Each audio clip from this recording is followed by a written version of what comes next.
bitch, bitch, bitch. Like, I was so fired up.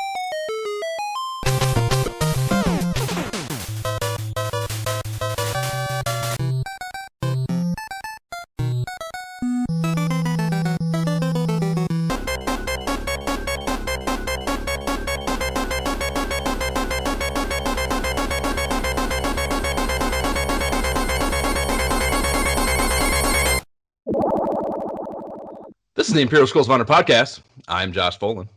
And I'm Jay Baxtron. And we are going to be bullshitting about the formative years of console gaming as we revisit the periodicals that covered it again. Let's get ready to rumble on the Nintendo Entertainment System with Mike Tyson's Punch-Out for our Power Punch-packed 50th episode of this fucking podcast. I suppose this qualifies as an accomplishment of some sort, getting to the 50th episode of the podcast. If any podcasting milestone can qualify as an accomplishment, anyhow, you know? So yes. It's pretty cool. Congratulations, celebration. The celebration, bitches. Yeah. Enjoy it, so, folks. Yeah, emulation disclosure. I originally started playing on OG hardware with the standard NES controller. The advantage is actually a disadvantage with this game, in my opinion. But I switched it over mostly for streaming purposes. There probably was some subconscious decision making in there that save stating will be necessary to proceed in this game. So it was a halvesy. I would say, where did I make that? Soda Papacy, I think, was actually where I made the switch. So I knew it. I was wondering how you started streaming all of a sudden. I was like, wait a minute, he's always OG hardware. This is a very interesting development. Yeah, I'm glad I did because I wanted to have that documented. That was part of the thing too. Like I wanted to have, God forbid I did beat Tyson, I wanted to have that whatever, immortalized for my own annals of video game accomplishments. Not that anyone else cares. Anyhow, Jay, how did you play? I emulated this through Nestopia RetroArch with the standard NES controller, of course. Nice. Please rate and review the podcast. We have a new review on iTunes from Jerry Van Didi. Goes something like this. I don't ever sign up or subscribe to podcasts. I saw an ad on Facebook for this Ultima 3 episode and was hooked. Very entertaining. Keep up the good work. P.S. Should check out Deadly Towers for NES. LOL. And he is talking about the Broderbund action RPG from, I think, maybe 87 it was. And it's notoriously terrible. So Jerry must like listening to us experience anguish, and that's not surprising because that's very much the theme of the Ultima 3 side quest episodes. But fuck you, Jerry. No way we're side questing that game, bro. Thank you for listening and being cool enough to drop some love for us. We are open to other suggestions you might have, but fuck you, we're not playing that game for a side quest. Shit, sorry. Yeah, Jay's already had his. I think this will probably be the last one we can convince him that doesn't have some sort of public renown to it, like has some sort of semi good reputation as opposed to total unknown and whatever. So that game definitely won't fly, I don't think. Anyhow, be part of the ISOH movement. Give us validation on your podcast platform of choice in the form of a rating review, and we'll read it on the pod, just like Jerry's here, and maybe tell you to fuck off, too, about your suggestion. So what are we jamming on now? Jay, what are you jamming on now? Oh, man. Continuing to play NBA 2K21. It's a blast. I got my team up to an average rating, offense and defense of 94. So feeling good about that. I got a 96 rated Shaq on my squad, dunking on fools, so that's a blast. But that's, kind of my standard thing. I jumped back into Destiny 2, and this is a game that I've just played off and on a little bit, throughout time. But with the new Destiny Light or Beyond Light campaign, I heard it was really good. And the reason was I was listening to somebody on YouTube, and they mentioned, and it was like an MMO channel, and they're talking about MMOs, which I very much enjoy. And they mentioned Destiny 2 as being an MMO, and I didn't really think of it like that. And so I figured, I knew that the whole expansion of it when the Xbox was released, the newest Xbox, brought in so many new players. So I jumped in, and it really is super well done. It's like an MMO shooter. It brings in a lot of elements that are cooperative, like I enjoy from Elder Scrolls Online, but also it's just different. It's just a blast. So, and then there's several people I used to know who played ESO that play that game, so I may play with them. But that's been a blast. And are there or pre-organized teams and shit? Like, No, it's nah, like just jump there's in. so much. Yeah, it's kind of like if you ever, it feels to me almost like if you ever played Guild Wars back in the day, where there's the main storyline. Like it's not even when I jumped in, it wasn't the type of thing where, hey, here's your start screen, press start, go do this quest. It was kind of like you're in a story immediately. But after this amazingly beautiful cinematic cut screen, like I'm in the story, but there's other people there playing too. And I was like, oh snap, we're in this like cooperative like mission together. And I didn't need to communicate. It wasn't the type of game where I needed to be on mic, like, hey, we got to go left. Like I think in other parts of the game and other modes, like, yeah, that would be fantastic. But for this, like, it was just so fun and so natural and didn't require like the level of coordination some other games need. And like I said, it's just a blast. So I got sucked back into that for a little bit for sure. Word.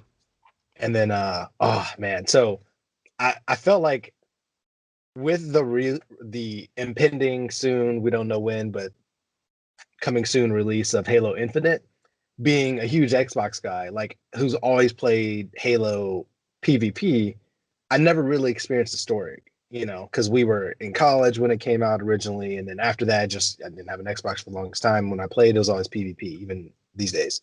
So knowing Halo Infinite is coming out, my goal is to play through all of the Master Chief Collection before the release. Because Courtney, That sounds like an undertaking. well, Courtney does these things where she's like, "Oh, I want to play through this Assassin's Creed collection, or I want to play through the Dragon Age collection," and she keeps doing that, and she loves it. And so I was like, you know what, I'm gonna do that with Halo. So I played all the way through the prequel Halo Reach in like a day and a half, and it was so good. Like it because it was a remaster done like I don't know 2015 or something like that. The graphics are I couldn't really tell I was playing like an old game, and it was just really well done. So I'm excited to move on to the next one, the original Halo, and then we'll see how long it takes. Hopefully, I'll get it done before Infinite comes out. But Word. it's blast, blast. That's it, man. That's the long and short of it. That and knocking Mike Tyson down. Just down? I hope not just down. Not down, not down. And also, yeah, I mean, I jumped back into Elder Scrolls as well. It's, we talked about it. It's been a blast. I picked back up because they redid like your leveling system. Before I was like beyond max level before, so it was kind of just like I defeated all the veteran group content. It was kind of like, what do I do? But I'm getting back into some of the storyline stuff, and then even one of my old guild mates pulled me into like a veteran raid last weekend, so, 12-person trial, and that was a blast because it was one of the ones that has the last piece of gear that I'm missing. So it rekindled that like I need to get this gear. Let me like get back into it and try to go after this thing. So that's been fun.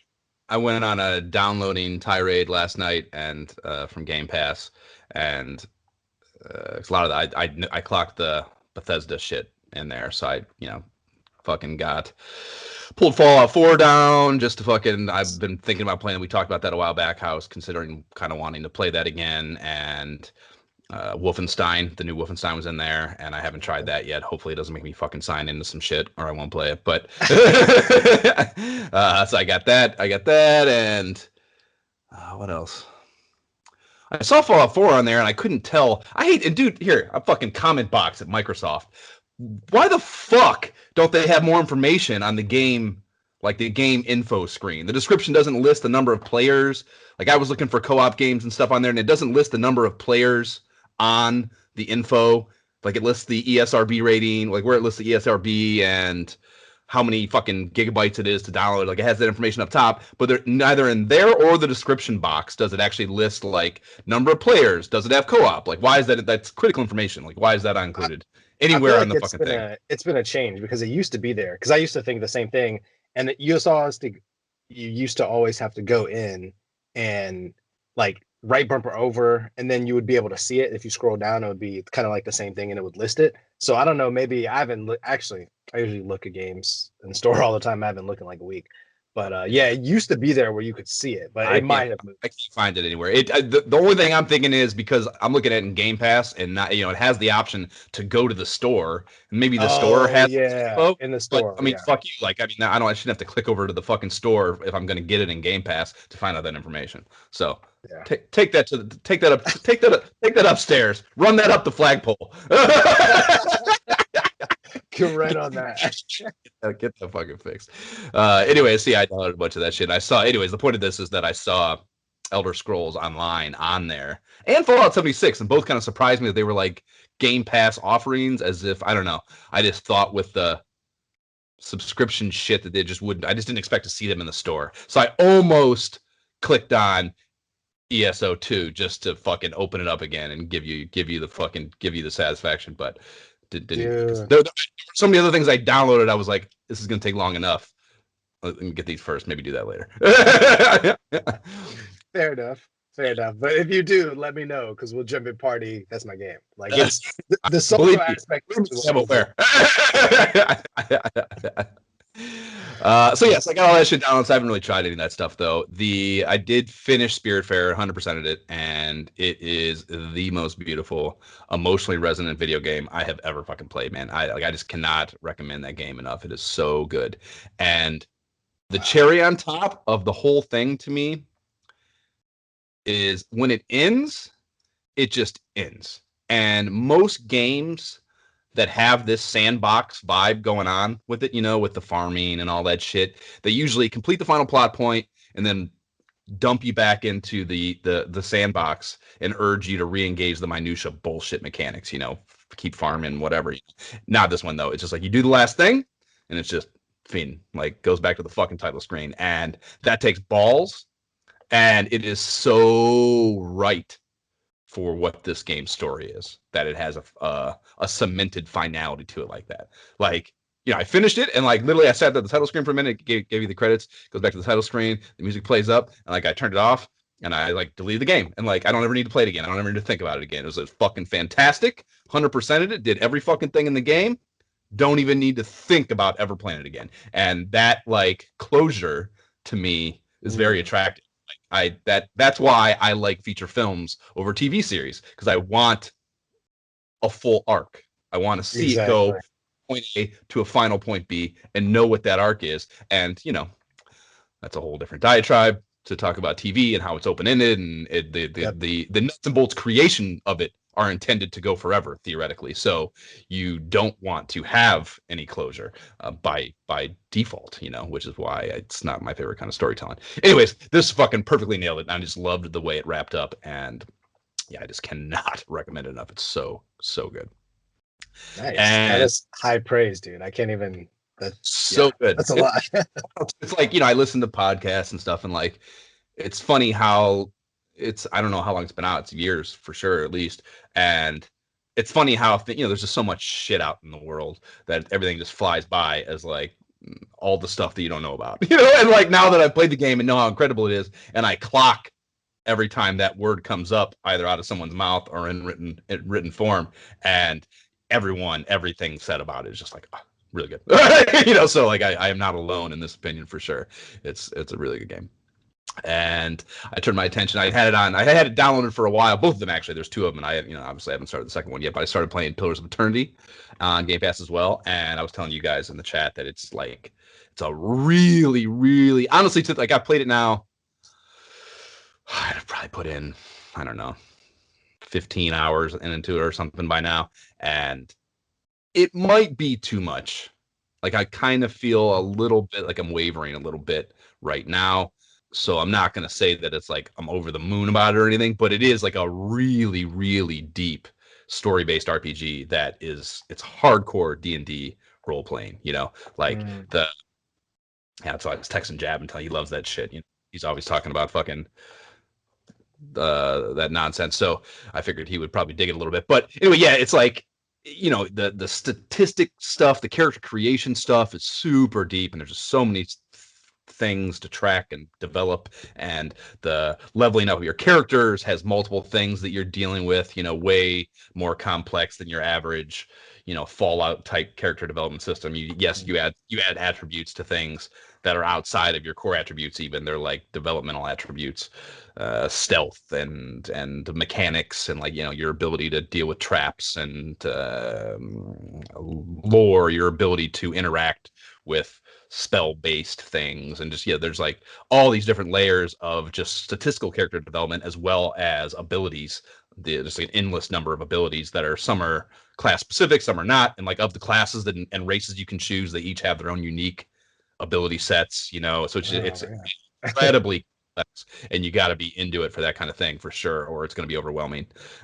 So I played it quite a bit. It's got this, you get into it, and I was telling you also in the chat that like there's you get to a point in the narrative where you take over this keep, and it becomes a little bit of a sandbox developmental thing that's like a back burner objective, in addition to, it's very traditional, and you go out and you do quests and you get objectives and you bump into new ones as you're out doing that, and your quest log expand. It's very traditional in that regard, but there is that back burner thing back at home, that you have like a representative back there. You don't have to physically go back to it to give orders back home. I don't know, the idea is that you have like a kinetic, or you can talk to him without being there, whatever the hell. Gotcha. I can't think of the fucking word for it, but you can basically communicate with this overseer back at the keep, and have new things built, and hire soldiers and stuff to protect it back there. And things can show up, and you will be notified of it. You can decide to go back and help to defend the castle, or not, let your minions handle it. So there's a cool management aspect to it that's within the story world that I think is pretty well done and pretty fun and pretty elaborate too. So and the storytelling itself is great. Like, there's so much. That's the thing too. Like, you can't. I like to be able to like listen to podcasts, or maybe not be fully mono-focused when I'm playing an RPG, because that's kind of the allure. It's turn-based. I can kind of multitask a little bit. With this one, you can't. There's so much reading, and they say the dialogue too. They say the stuff too, but I can't. I can't listen to people. I gotta read to really digest, especially big pieces of information. So you just can't do anything else while you do it, because there's so much reading. So it's a fucking lot for sure, but it is, there's a lot of care put into it, and it's definitely, if you're in the mood for that kind of thing, it's pretty fun. So especially if you're not reading all day at work, and then it's like, maybe I don't want to read this much more. It's if you have that going on, you definitely it'll be too much for you. But so says that played a little bit of Sea of Thieves the other night with Jab last minute. Invited me with him and his buddies, and we did a quest that was new that we haven't done with you on board. That was super cool. I told him, I was like, I want to do this every time. I know. It was like a puzzle based thing where we had to go around and pick up all this shit, and you had to acquire all these things, maps and keys and stuff, and then they led you to a like a treasure puzzle room kind of thing. And I guess the guys that we were playing with, Jab's buddies, one of them was Frank, Fruner, who you also played with. Another was I think a new guy, and I guess he was kind of leading the charge on it, and he had done it once before and failed also. So he was telling us, like, this is, I died doing this last time. We got to get in there, and we have a limited amount of time. And so it's this room that you go into. There's a puzzle in there. You got to find all these things, and then it opens up this puzzle entry opportunity. And if you get it wrong, the room, it's like you're closed in, you get locked in as soon as you walk in. And if you don't do it in the right amount of time, or get it wrong or whatever, the room floods and you die and you don't get anything. And it's like, it was a whole night of work. Whole night of work going around getting these things from different islands and shit. And, it was a huge bummer, and we fucking failed. I can tell where this story is going. But it was, just like the whole puzzle thing was like, it was such a cool moment of the four of us in the room, like fucking running around, like trying to find this stuff, and then like putting it in, and everyone's like, no, well, what about this? Like, oh, I don't think that's right. And they're like, oh, what about this? And we're all running around trying to fucking frantically figure it out. It was way more fun than the running around whacking fucking skeletons thing that much of the game can be, So It's like in an escape room in the video game. It sounds sure. It sounds like. Yeah, that's a very, very good analogy for sure. Yeah, so that was cool, and I mean, I was asking, I was like, are there like how many of these are like we haven't done anything like this yet? Like how many types of things like this are in this game? They're like, oh, there's a few of them. I was like, oh fuck, we need to do these more. This is way more interesting, yeah, than just running around and fucking bashing skeletons and picking up chests and taking them to the ship. That's fun too.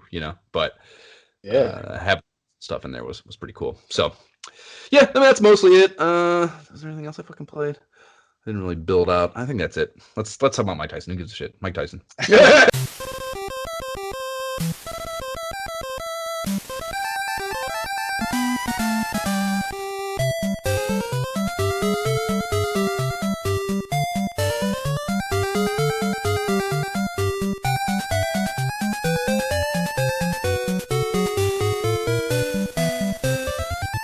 That was the Mike Tyson's Punch-Out title theme, obviously bringing us in to the game of the episode. Yes. So let's talk about story here. Little Mac, a 17-year-old fighter from the Bronx in New York. He loves nothing better than a tough challenge. Doc Lewis, an ex-heavyweight who was a famous hard hitter in the U.S. around 1954, which is a very specific number, I thought. It all began one day when Little Mac and Doc Lewis met by chance. Doc became Mac's trainer, teaching him everything there is to know about boxing. Doc and Mac's story continues over a seemingly endless path until one day a champion is born.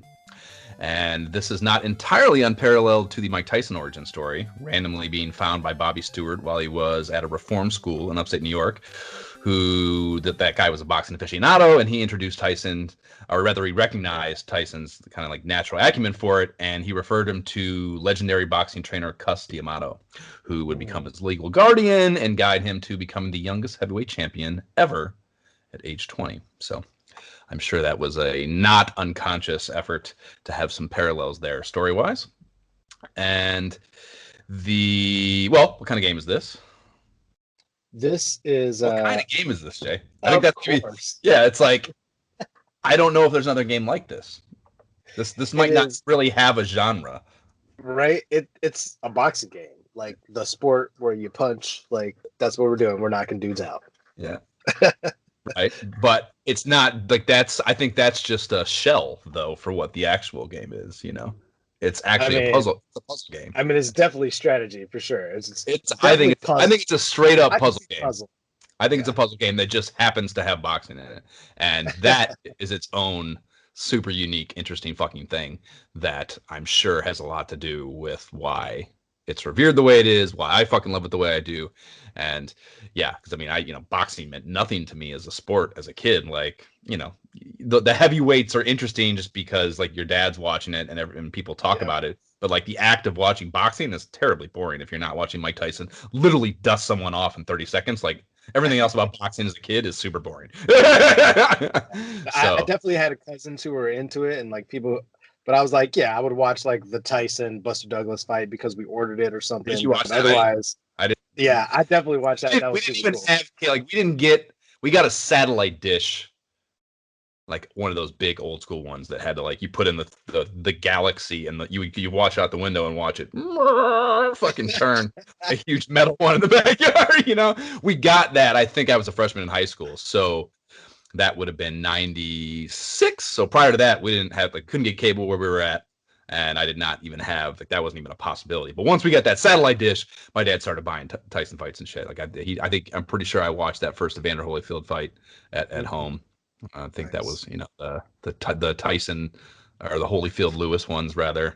I think we got pay-per-view wise, but that's fucking watching. So do you remember watching that Buster Douglas fight then? Do you remember how, I mean, was your dad just, what the fuck is happening? It was shocking. It was like, I was watching with my older brothers and they were just like, and the Columbus dude too, a huge thing, I assume, right? Exactly. Yeah. Dude, that's why it was like so shocking because we were like, what is this really happening? Like, no freaking way. Like, I remember being as a kid, like getting Buster Douglas's autograph, like a few months later. It was so cool.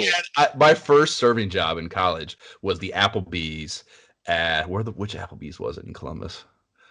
Fuck. I'm not sure. Probably in a mall. I can't believe I don't remember this. Anyways, my first serving job in college was at an Applebee's, and obviously in Columbus, and they had a signed Buster Douglas, like of all their flair that they had all over the restaurant on the walls. One of the Buster Douglas signed 8x10 on the wall. So yeah, he is like he was probably huge then. Like that had to be such a thing for Columbus people. Kidding me? Like you did the impossible. Yeah, at the time, literally impossible. Yeah. But I think what you said is so right. Like this is really a puzzle game. Like until you get to Tyson, where you have to definitely react, it's still how to like. No, yeah, you got to be quick twitch there. Yeah, it's not,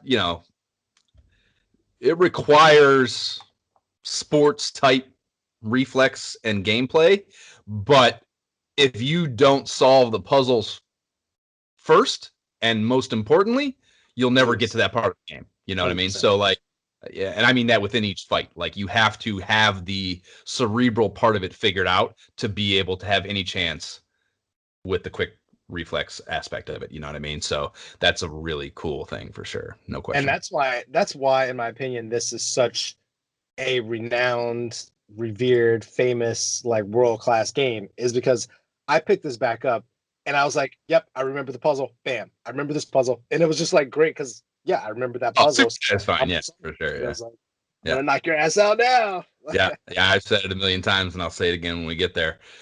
To Bald Bull, but there's not a time in my life I've gotten his ass on that bull punch with the stuff with the body blow. There's not a time in my life that I've gotten that and not been like just oh yes. It's like unbelievably satisfying. So the fact that could have that effect on me 30 plus years after the first time I did it is just whoa accomplishment by game designers, so yeah. So this baby came out on the North American release was October 18th, 1987, and this is a little over a month before the Japanese release, not a common occurrence at this time. Usually games dropped over there before they came here.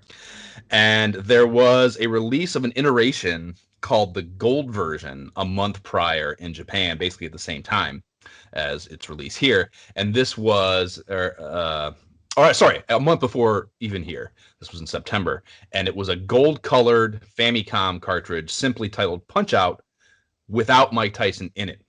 And they gave it away as a prize for participating in the Famicom Disk Systems Famicom Golf U.S. Course tournament held in September 87. So 10,000 units of those were produced.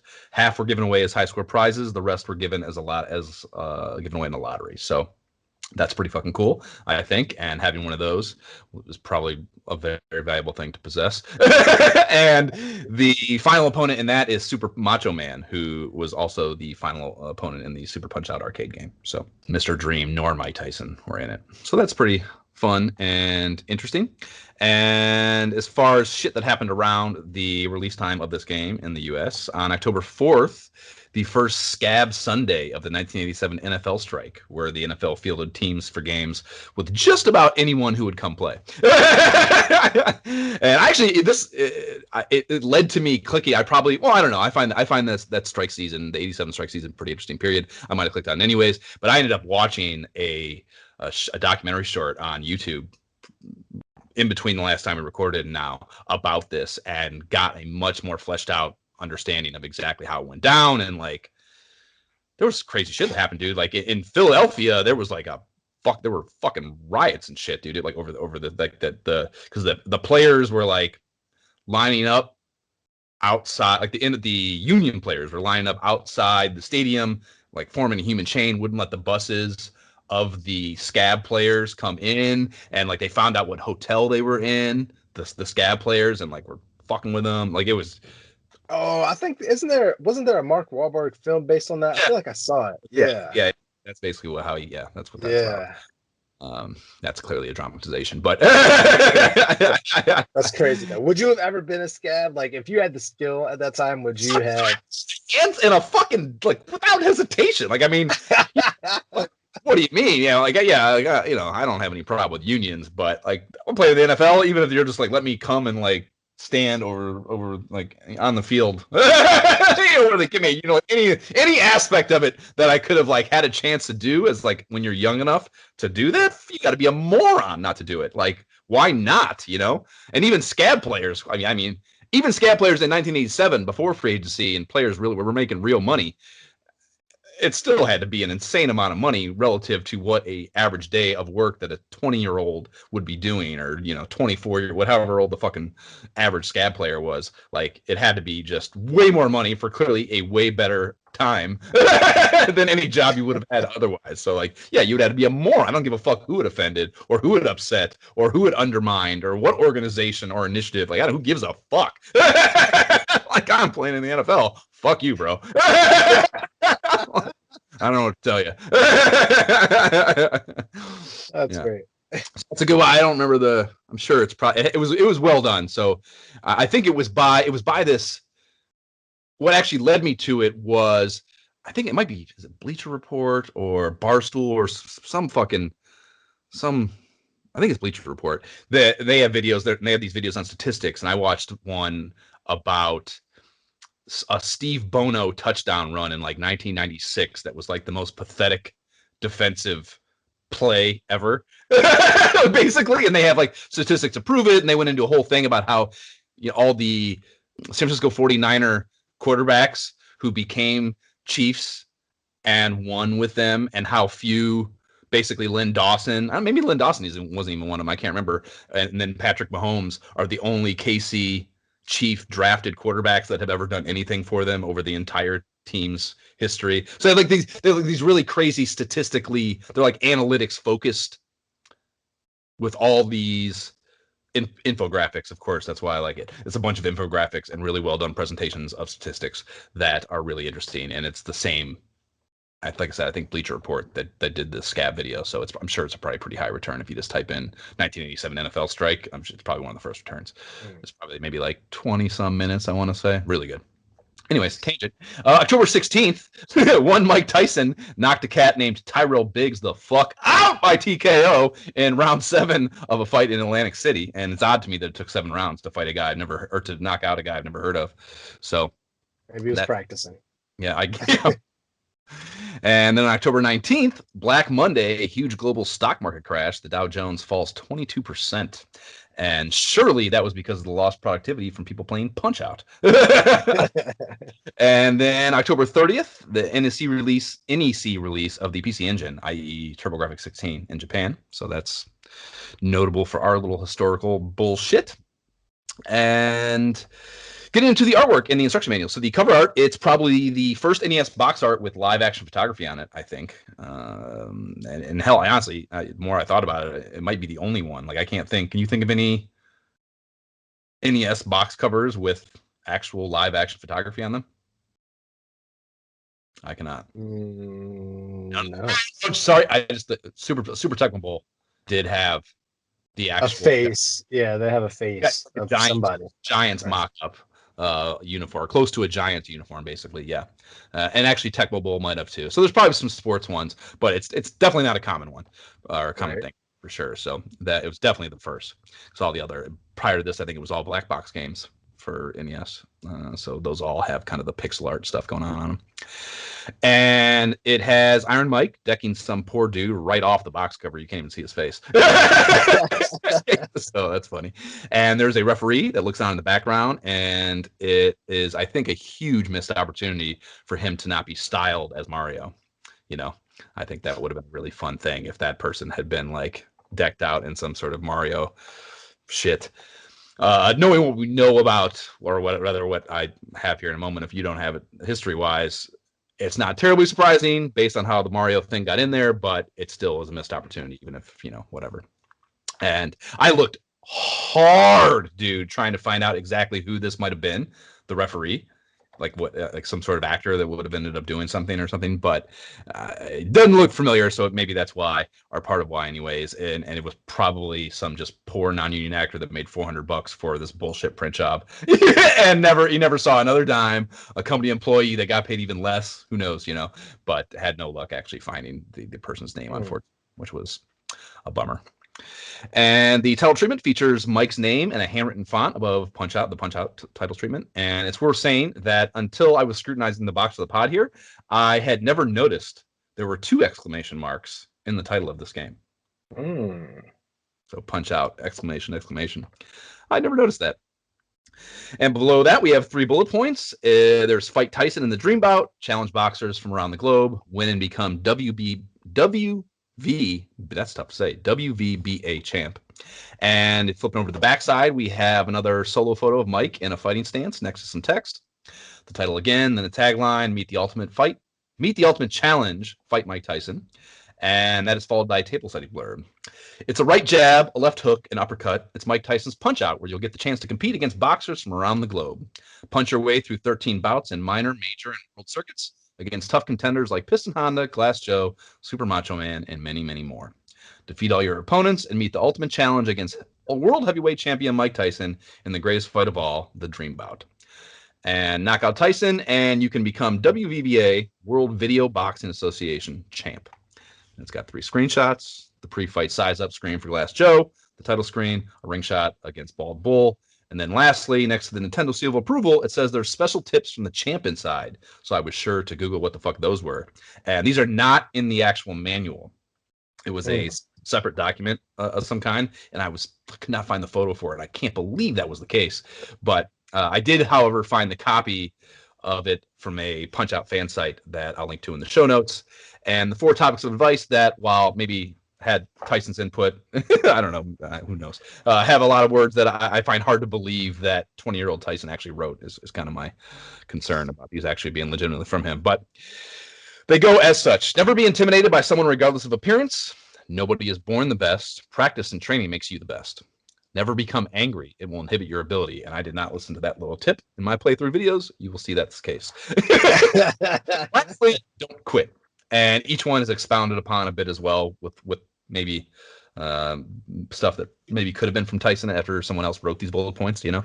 And if anyone knows of a shot of this document somewhere or actually has it, please do send it to us. I would absolutely love to see it. And then we have the manual. And this is in the show notes, as I always do. And this is 20 pages with covers, full color. And the front cover lacks any Tyson action, though, disappointingly, and is just the title treatment on a black background with instruction booklet, sports series logo below it. And after a intro page with a cute illustration of Doc and Mac that is in our key art in the bottom left corner for the episode, there's a precautions page that had something I'd never noticed on any other. And it says, this is a precision game. It should not be stored in places that are very hot or cold. Never hit or drop it. Like, they knew this game is going to have you fired up. But please keep in mind that whipping it across the room after getting clobbered by Soda Popinski is bad for your game cartridge. You know, it's kind of how I interpret that. You know? Soda Popinski. Yeah. So a few pages of control action follows that, all of which isn't much of note, except the in-game controls, page highlights, the select button. And yes, I can't believe you didn't fucking know this, Jay. This blows my fucking mind. But if pressed between rounds, Doc's encouraging advice can increase max stamina. That was it. And then I actually never even thought about it that way, and that's a really good narrative implementation of a heel trick. But I always thought this was in hint territory that, you know, was like an kind of a quasi unknown, not something that was actually in the manual. So I was kind of surprised to see that here when I was reading through. So the crazy thing, and I don't know how this works, but like I knew in my mind that like it should do something. Select should do something, but it never did anything. I kept trying it and I was like, okay, nothing works. So the other day I picked up I was on the Nintendo Switch Online, and I'll talk about it later, but I picked it up and I was playing it, and there it worked. Like, I was on Super Macho Man and I was like, why does it work here? Like, maybe are my controls mismapped or something? Like, I don't know what happened there, but it actually worked. But it's never ever worked on the actual Tyson version through my playthroughs. I don't know how that is though. In between rounds, it definitely works. In between rounds, it never. Well, the thing is, it only works it only works the one time. So maybe you just haven't noticed it, you know. But it does not work. Fight though. Per fight, you can only use it once per fight. So like either the round 1 to 2 break or the round 2 to 3 break, and you can save it. Like, you don't have to. If you don't use it, it will definitely be available to you for the next break. So yeah, it definitely works, bro. I definitely thought it was like a special hint then, you know, because I like this game. I was not looking at the manual because I was like, I don't need the freaking manual. I jumped in and like beat everybody in like an hour. Yeah, it's. I was shocked. That's why I was watching you, and I'm like, wait, what are you talking about? Did that thing work for you? That cheat? Like, what do you? You miss Anyway, out on the hot tips, Jay. Page 7 lists the WVBA rules, and those are each match 3 rounds of 3 minutes in length. A boxer is KO'd if he doesn't get up after a 10 count following being knocked down. A TKO is scored if a boxer goes down 3 times in 1 round. And the referee determines the winner according to match points if time runs out in the 3rd round. And then the most interesting thing in this list, I would say, is it says, watch out for unfair hometown decisions against Little Mac.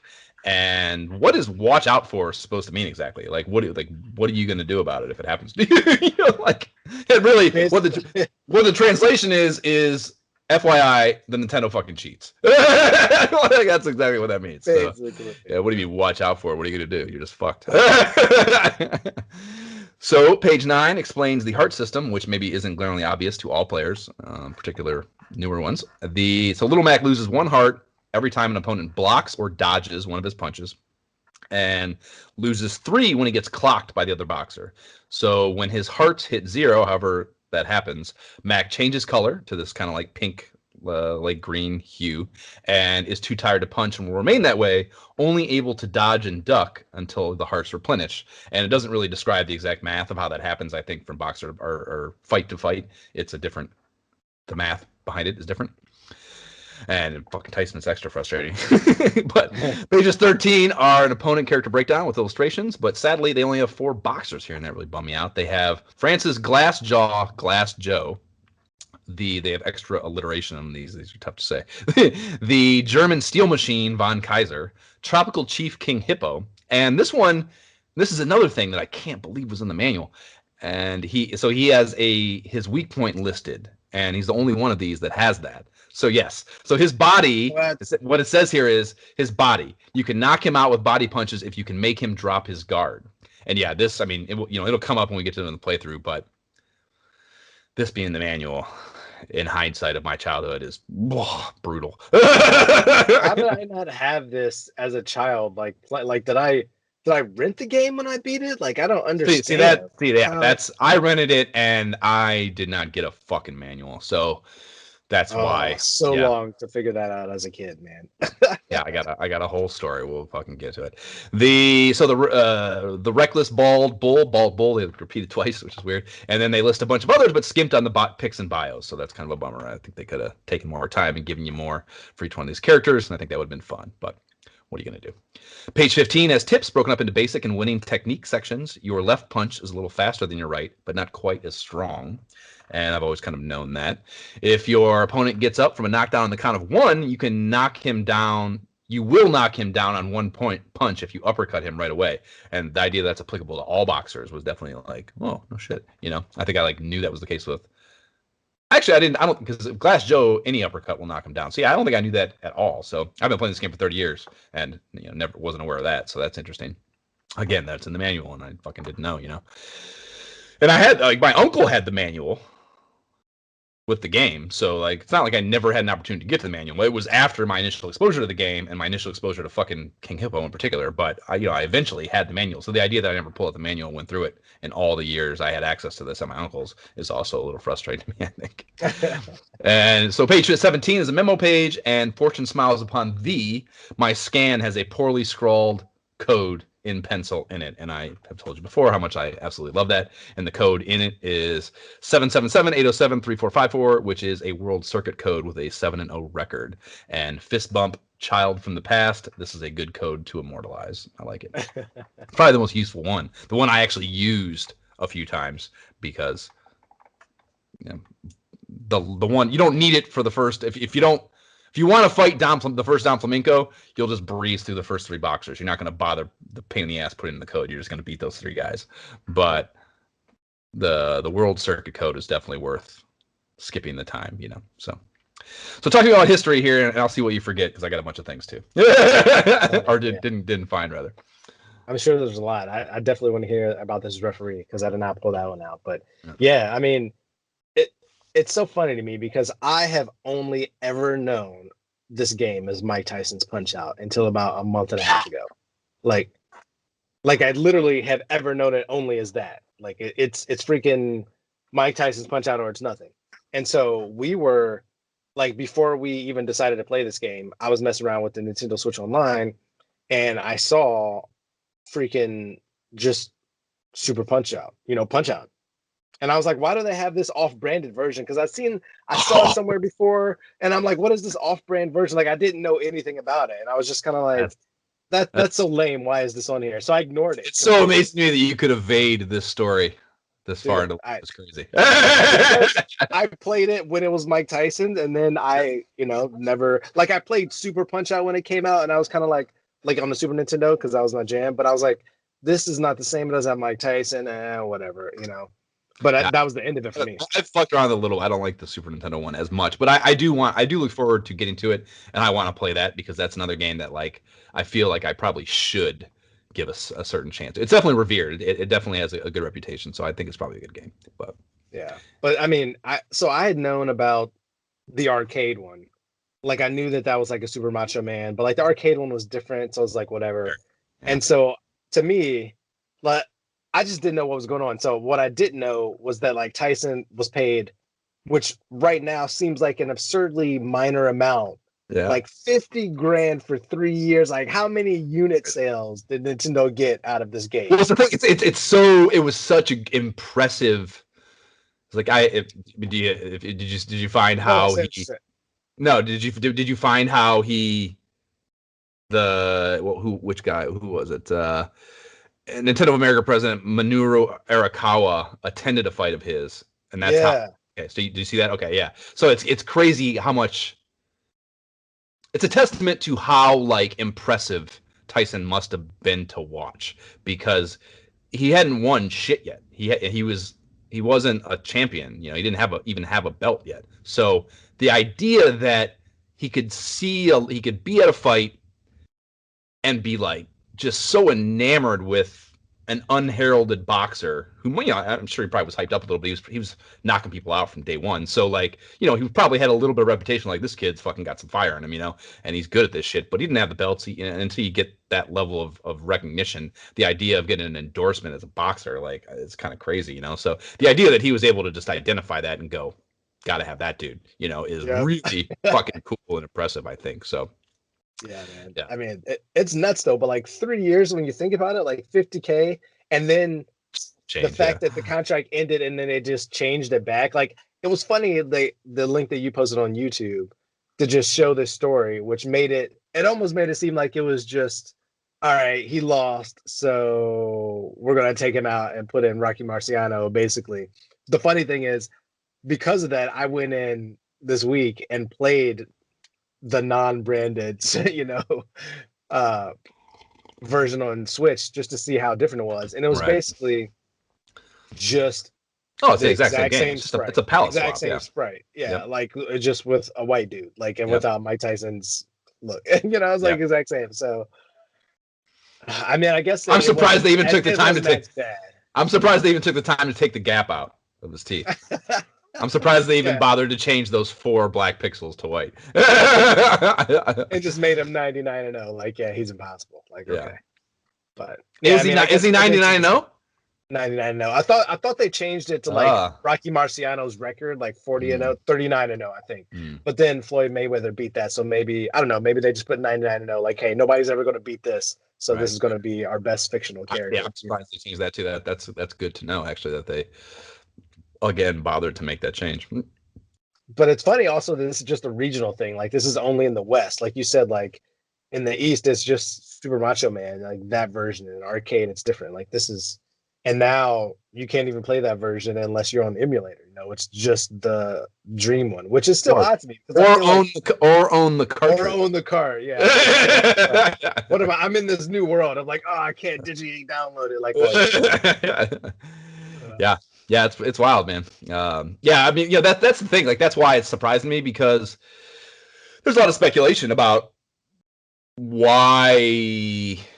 It probably was very simply the 3 years lapsed, and like that was it. And they just weren't gonna, between what he would have had going on by then and the increased cost, Like, there's just no benefit to renegotiating that, So Coinciding with a loss also. And then I was like, well, right, yeah, there's maybe. that, and then the legal shit was going on. So like as a kid, there was lots of speculation. Everyone assumed that it was because of the legal shit. So, you know, but that happened later than the change happened. So I don't think that that clearly has nothing to do with it. But anyhow, yeah, super fucking interesting. Anything else?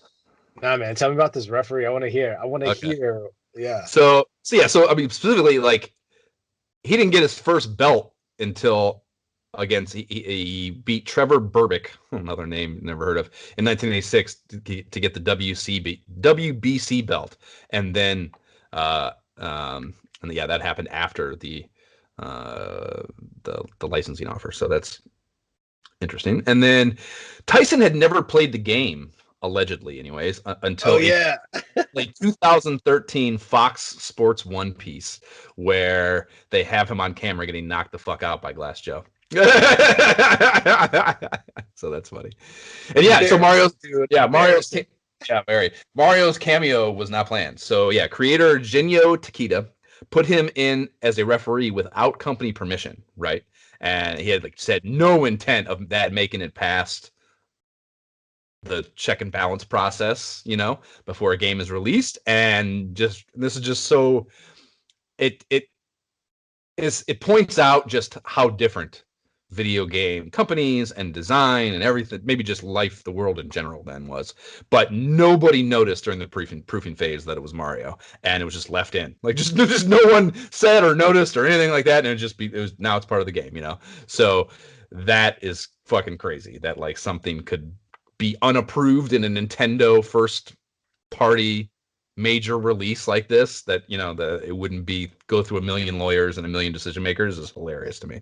But was it not approved, or was it more just like, oh, it's Mario? Yeah, of course. You know what I mean? Like it's such a, like, my kid saw it and he was like, oh my gosh, it's Mario. Like, how could you not, unless they were actively exactly. But you gotta remember, this is before the only appearance of Mario on the NES was Super Mario Brothers. So he wasn't what he is now as an icon.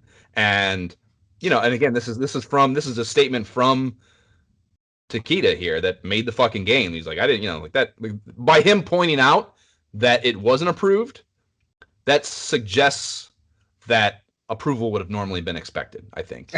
So yeah. I think him pointing that out says that it probably was an inadvertent and noteworthy thing, that it wasn't at least brought up and talked about prior to release, you know what I mean, internally. So pretty interesting. I got those from a Mental Floss piece that had a lot of other cool shit. The link to that will be in the show notes. And yeah, you mentioned that video that I posted. The theme song is basically stolen from a Gillette ad that used to run during Rocky Marciano's fights in the 50s. Yeah, that's pretty wild. Crazy, man. I love that. Who knew? To me, that's the iconic Punch-Out. Yeah, there's nothing else. That's the original music to me. So yeah, YouTuber GTV Japan did an 8-minute video on this, and it blew my fucking mind. Link to that will be in the show notes as well. It's on all our socials and shit too. So pretty fun shit. And I can't I can't believe I didn't come up with an economic analysis, but I did not. So let's just talk about knocking motherfuckers out in this game.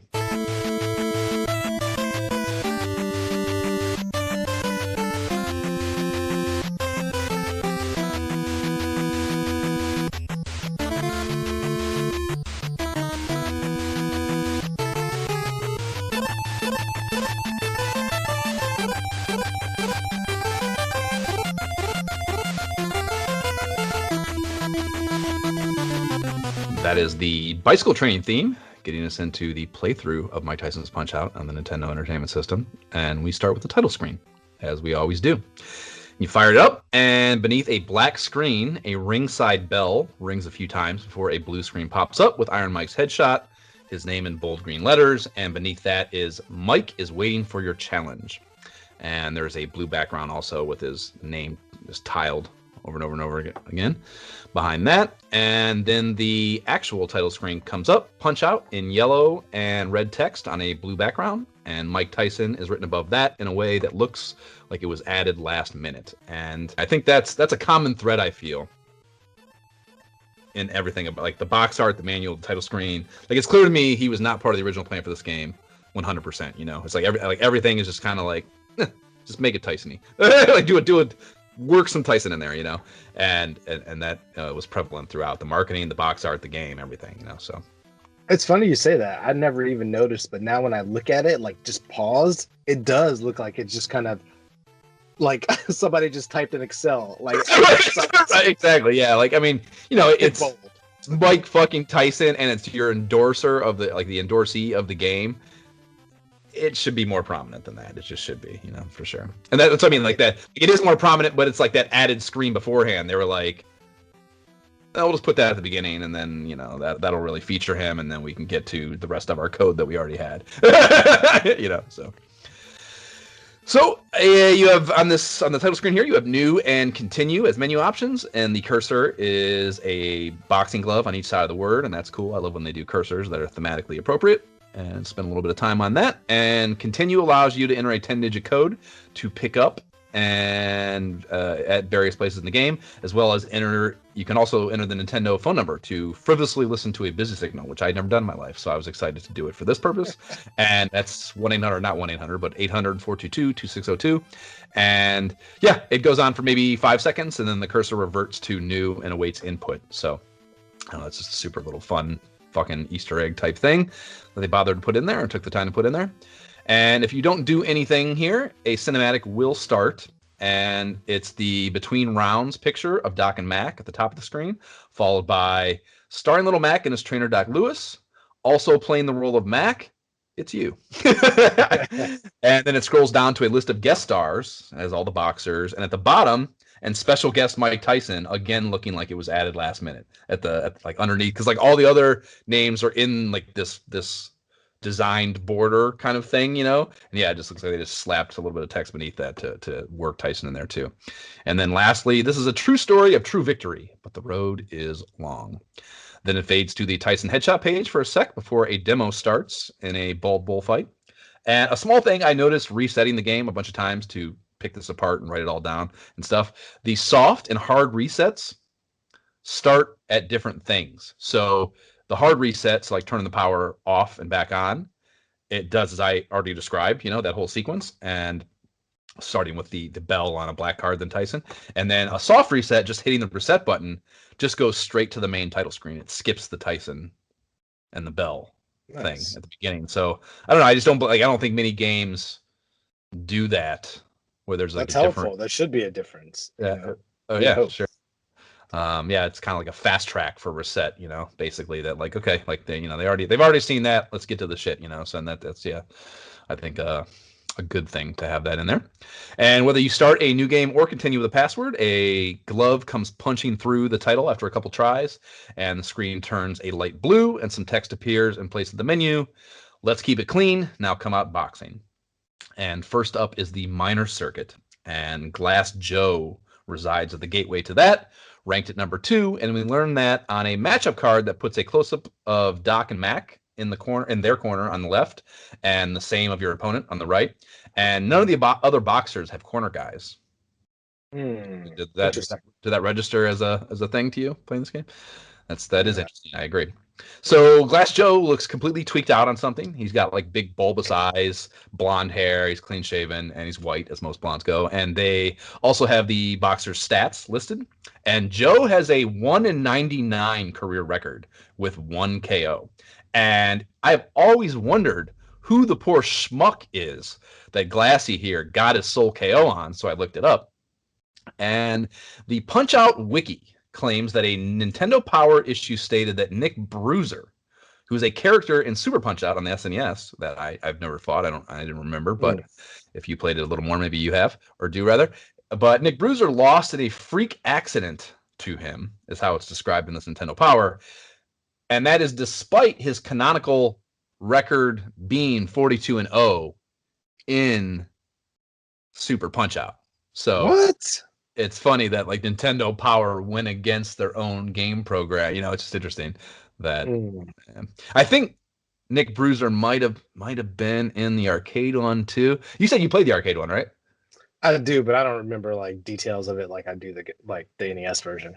Okay, yeah. Because it just wasn't the same. It wasn't nearly as fun to me as super way more clunky. I mean, way older, that's why, you know. But yeah, the green wireframe shit. And yeah, it was a machine in a bar that, like, after my parents got divorced, and like I briefly stayed with my dad when they were first, maybe not even divorced, maybe just separated. My mom got a job at a bar. I remember having to go when I went to her on the weekend, and how she'd take me to this bar either while she was working or maybe just hanging out there too. This is a place. This is the bar that had RoboCop also, but they had this, and I played it there, and yeah, like I remember. I think the second fighter is Piston Hurricane, which was a black guy instead of Piston Honda, the Asian guy in this. So I remember that being different, and I think Bald Bull might have been the third fighter, and I could never beat his ass, if I recall correctly. So yeah, it started with Glass Joe first, and he was super easy, and then Piston Hurricane was a little more difficult, and then Bald Bull would just clobber your ass. So it had weird controls too. There was something, I can't remember exactly what was weird about them, but something about them were kind of fucking weird. I think it had like the high and low punch designation had a weird mechanic to it, or like it was not just buttons. I don't think.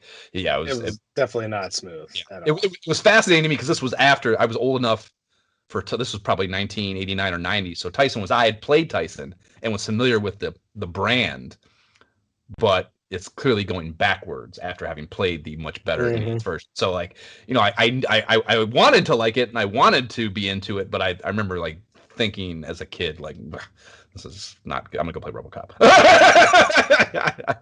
Dude, it's funny to me also that like they only changed to the way the NES is because like they didn't want the randomized like, hey, put in another quarter type of thing from the arcade. So they were like, hey, let's create these patterns, and oh, Mac, we got to be able to see him. Let's shrink Mac down, and like those decisions like made it the game it is. You know, it's I should have. I don't have MAME on here, and I should, because there's enough times where I've been like, oh, I want to fuck around just for a few minutes with the arcade version or something when we're doing these. So I'm surprised I haven't downloaded MAME on this laptop and tried it. But if I recall correctly, I mean, I think there were some of the puzzle elements in that version too. Like I think the Boxers had, it probably wasn't as well executed, I imagine, but I think some of that was in there. But yeah, clearly more fleshed out, and yeah, and that's the whole thing. Like, moving into this, you know, it's kind of in I'm sure it's on the wiki, and just from we don't want to just read from the wiki here. There's no point in doing a podcast where we read from the wiki, but you know, part of the reason they switched to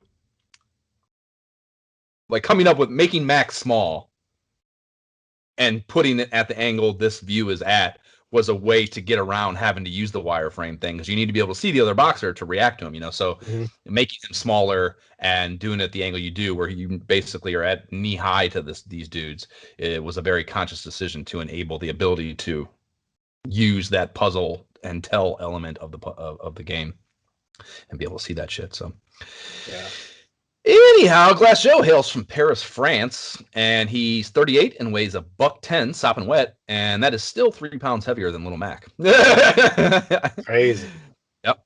So that's all it's given to you on a matchup card. You hit start, a round one card scrolls up, and it fades to the ring view. And the ring, in the minor circuit here anyways, has a blue mat, and there's an audience outside the back ropes of the ring, and Little Mac is at the bottom of the screen. Your opponent is in the top right corner, and referee Mario is center ring. And specific music plays for most of the early fighters as they posture a bit in their corner.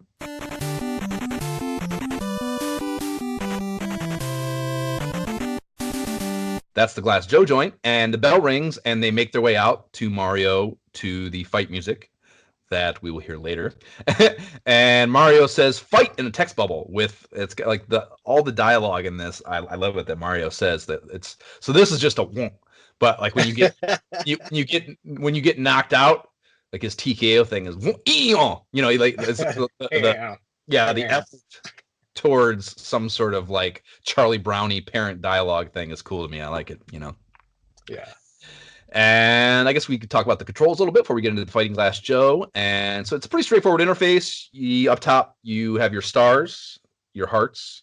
You have stamina bars for both boxers, they're life bars basically, and then points for decisions that tally up as you accumulate them, and then a timer and the round in the top right. And as far as your controls go, A is your right punch, B is your left, and if you just hit the buttons, Little Mac does body punches, and if you hold up on the D-pad while you do them, you get headshots. And the start button does uppercuts. If you have stars, the max you can stock up on these at any one time is 3, and you lose 1 every time you get clocked. So that, again, against Tyson is probably where that becomes the most frustrating, because you just cannot keep fucking stars on his ass. It's so frustrating.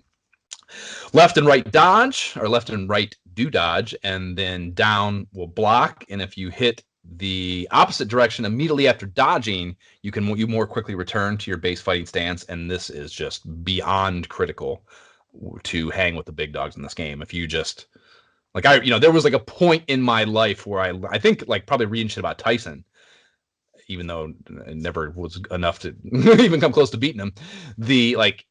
That was not how I always played. I remember that being like a step in my Mike Tyson's Punch-Out development, like learning to bring him back, and how critical that is against the tougher boxers for sure.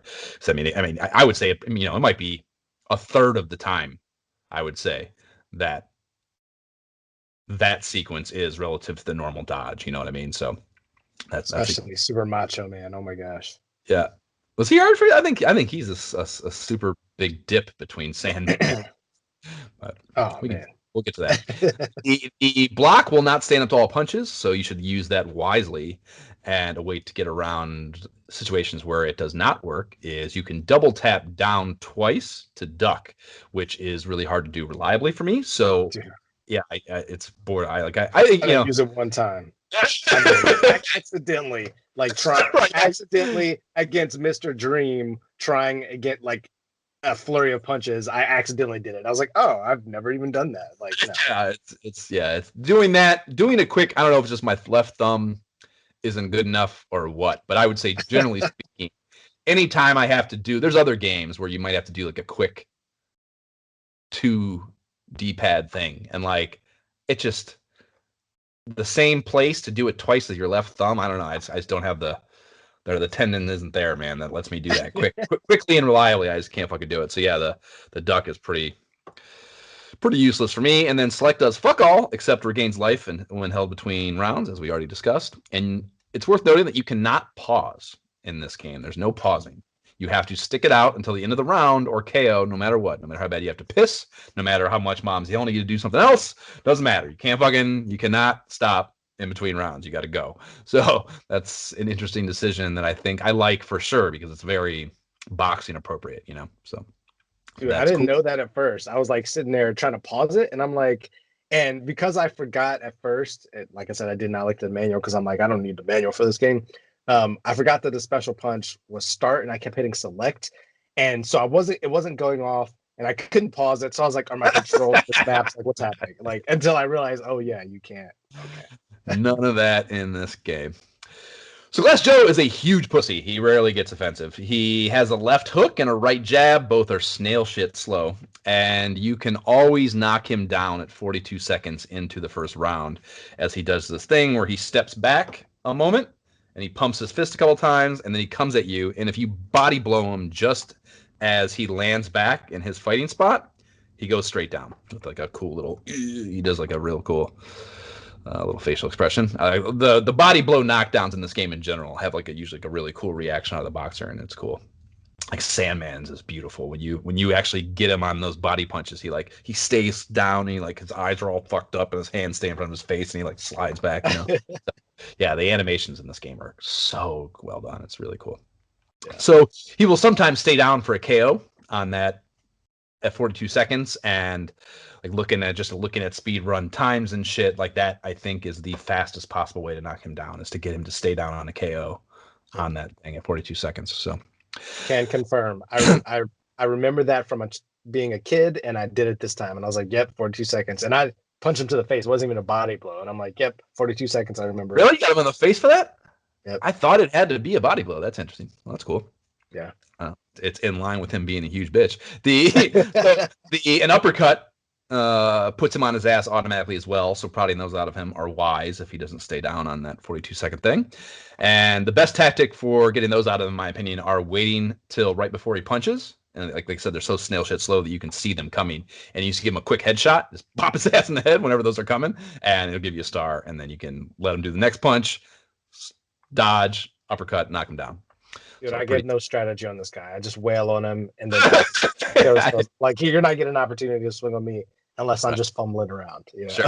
If I'm like half-assing it enough to actually take a punch from him, it is very demoralizing feeling. Like probably the words out of my mouth every time in my life that's happened are "What the fuck?" Like, no way. Exactly. Man. Come on, you're better than this, Josh. Let's go. Right. So, God forbid you make it to the end of the round, the game cuts back to a similar screen to the pre-fight matchup card, and you experience some shit talking from another boxer. In most cases, not the case with Glass Joe. He's pretty self-deprecating, actually. But you have Doc. He will give you tips for your opponent. Some of them are useful. Most of them are not. Or maybe he'll tell you to join the Nintendo Fun Club. And Glass Joe Smack Talk, which, as I mentioned, is not very confrontational. Those text blurbs or text instances are, do I have time to take a nap before the fight? And then make it quick. I want to retire. This is my last match. I'm too old for fighting. And then lastly, watch the jaw. Don't hit my jaw. So those are, I would say, probably on the lesser end of the spectrum of fun. Some of the boxers are very fun, his are not. And whether you knock him down by KO or TKO, Mario pumps his arm a few times. For KO, he does it a few times. For TKO, he just does it the once, which is cool that he's more excited about the KO. Final. Cool. And it actually says the victory condition in the text bubble. And again, you have the thing. And and it even counts. So I can never remember. I always have to wait till I get to the thing. But I can never remember whether a TKO does count as KOs in your record. And they do. They do. TKOs count as KOs, which is good. So Little Mac runs out and faces the camera. He pumps his fist in the air as the bell rings, and the crowd goes wild. Camera flashes come up from all over the crowd, and the victory sound cue fires up as we fade to a blue card with a boxing glove in the middle, and there's text over the top. It says WVBA Minor Circuit. Great fighting. You won by KO or TKO, depending on how, or decision if you won by decision, which would be really sad against Glass Joe. And my best time was 42.25 seconds in a round 1 KO. First knockdown.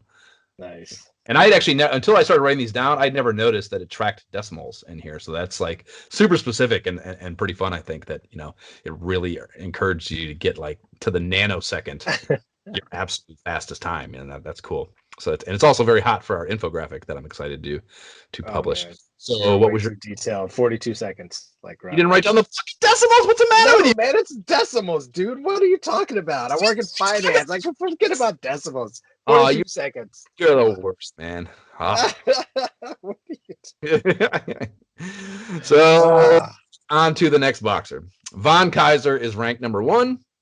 He's got a huge mustache with waxed ends, and he constantly wiggles his mustache in his headshot.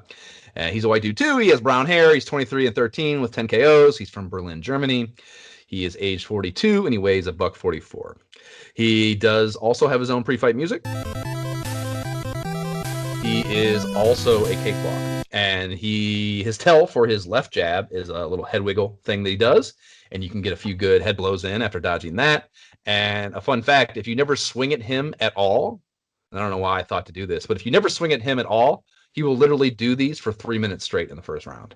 I was trying to get, I think, what was my goal? I don't know. I was trying to get to the in-between round thing for something, or some reason or another. I didn't do anything. And I just kept dodging his punches and didn't take a single one. And yeah, he just does that punch over and over again for 3 fucking minutes. So I thought that was funny. And then he will also bend down for uppercuts that are very slow. And if you tag him with the body blow on that, you get a star. And he'll do these in succession and alternating the direction that he's facing.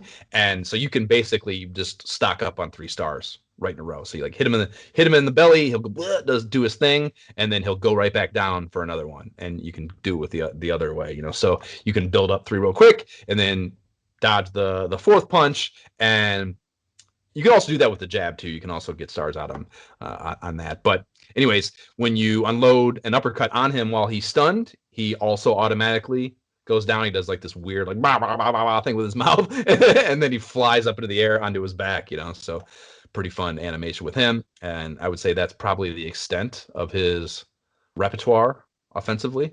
Can you think of anything else? I don't think he does anything else. No, that's pretty much it, man. Put him on his butt. Yeah. So His shit talk is, I was a boxing teacher at the military academy.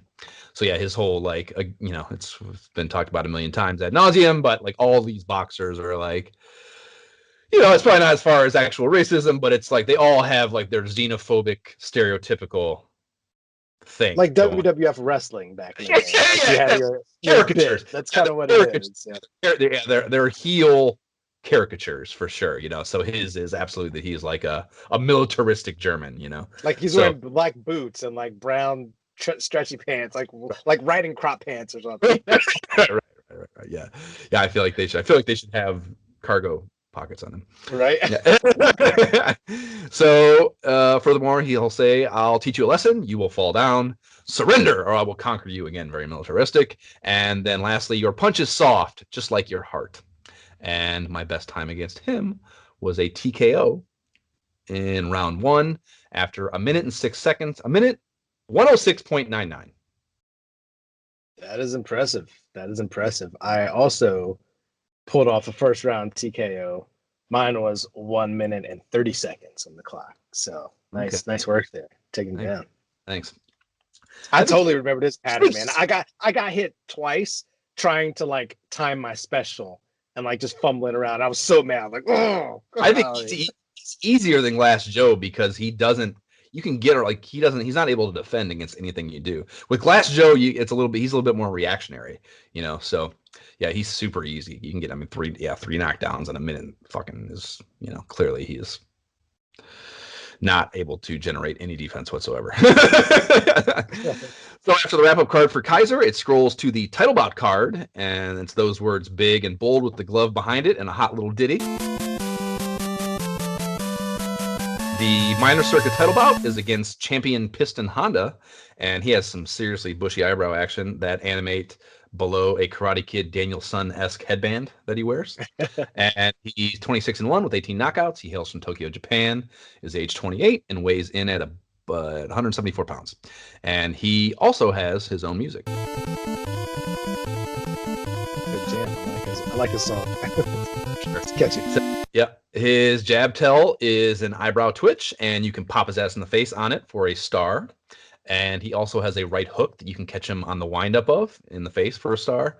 And his big power punch is another step back deal, the piston punch, where he steps back and he hops around back and forth, and then he bears down on you with alternating blows. That if you don't blast his ass with a body blow, it's kind of the same as Glass Joe's. Like the idea is to hit him with a body blow just as he's landing back in his normal fighting position. But if you don't do that, if you don't get it, he can waste your ass with this. Like even this early in the game, it's a pretty insistent punch that he just keeps alternating. Fucking like not hooks or jabs. They're kind of like just haymakers, I would call them. So yeah, he can get you if you blow the timing on that. Oh yeah, I'm sure you beat me on this guy because I got very cocky and I would just like do stupid things like forgetting which button was block or like thinking I could like hit him mid swing. Like I got this, and I would just do stupid stuff like that. So yeah. I took him down in the second round TKO. Yeah. So round, how many seconds? That's the city. You got to count the total number of seconds. Yeah, 1:15. Okay, all right. So yeah, best time for me was 2:15.48 in round 1 on TKO. Okay, nice. So Pistons shit talk between rounds, and I think I like his most in the entire game. I think his are the funnest. But he. And this is my favorite of all of his, even out of the subset. I'll give you a TKO from Tokyo. That's good. Pretty fun. And he's got another one that I didn't remember. It's fucking weird, but it's Sushi Kamikaze Fujiyama Nipponichi. And so I don't even know what the latter two of those meant. The latter two mean Mount Fuji and Nippon Day. And Nippon essentially just means Japan. And yeah, this one's really weird to me. I don't know. That one's very weird. I remember seeing that in the game and thinking, like, I remember seeing this as a kid. What does this even mean? Like, it's just saying Japanese stuff. Like, yeah, weird. And then another one he says is, you should wear a helmet when you fight me. And then lastly, where is my camera crew? Hello, Tokyo. So yeah, he's fun shit talking. After you go through the winning celebration in the ring, the wrap-up card is a little bit different than the non-title bout ones. And we have so below the outcome time and type is ladies and gentlemen, we have a new champion. And Little Mac is in a fighting stance on the left, and a little gold trophy is on the right. And after proceeding out of that, it fades to what is maybe the thing that this game is most famous for, the training montage sequences. And Doc is on a bike. Little Mac runs behind him in an all-pink sweatsuit, and it's scored with its own music that we already heard coming into the segment. And they buzz along a waterfront that, based on my NYC geography understanding, has to be Brooklyn. So, like, it's Manhattan Island is scrolling to the southern tip, and the Statue of Liberty, we're going right to left, so they must be on the eastern side of the island, and Brooklyn is the borough southern enough to be seeing the statue. And this one is during the daytime. And I've seen I was listening to the Tadpog podcast, is one I'm hotboxing right now, and I listened to the Tyson's Punch-Out. I happened to just get to it in my lineage of going back to the catalog like a night or two ago, and they were talking about in there how they read somewhere or saw something where someone was saying that, like, because of the positioning of the Statue of Liberty, that it should be Jersey. So there's a little bit, it's not the best, if that's true. And I don't know, like, what way does it face? I'm not entirely sure. It faces towards Manhattan, doesn't it? I thought so. It's because it's west. Well, I guess it is west of Manhattan, right? It is, yeah. It's a little bit about the western tip, but still, I think actually maybe it should be. The idea is that it's welcoming ships into that bay, so it's maybe it doesn't. So yeah, I'm not entirely sure which way it faces. So that could be right. Basically, it's, I mean, in the animation, as you can see right behind me right now, it's facing directly towards Brooklyn. So if that's but it feels like it should be like maybe the south of Queens, but really Brooklyn. Sure.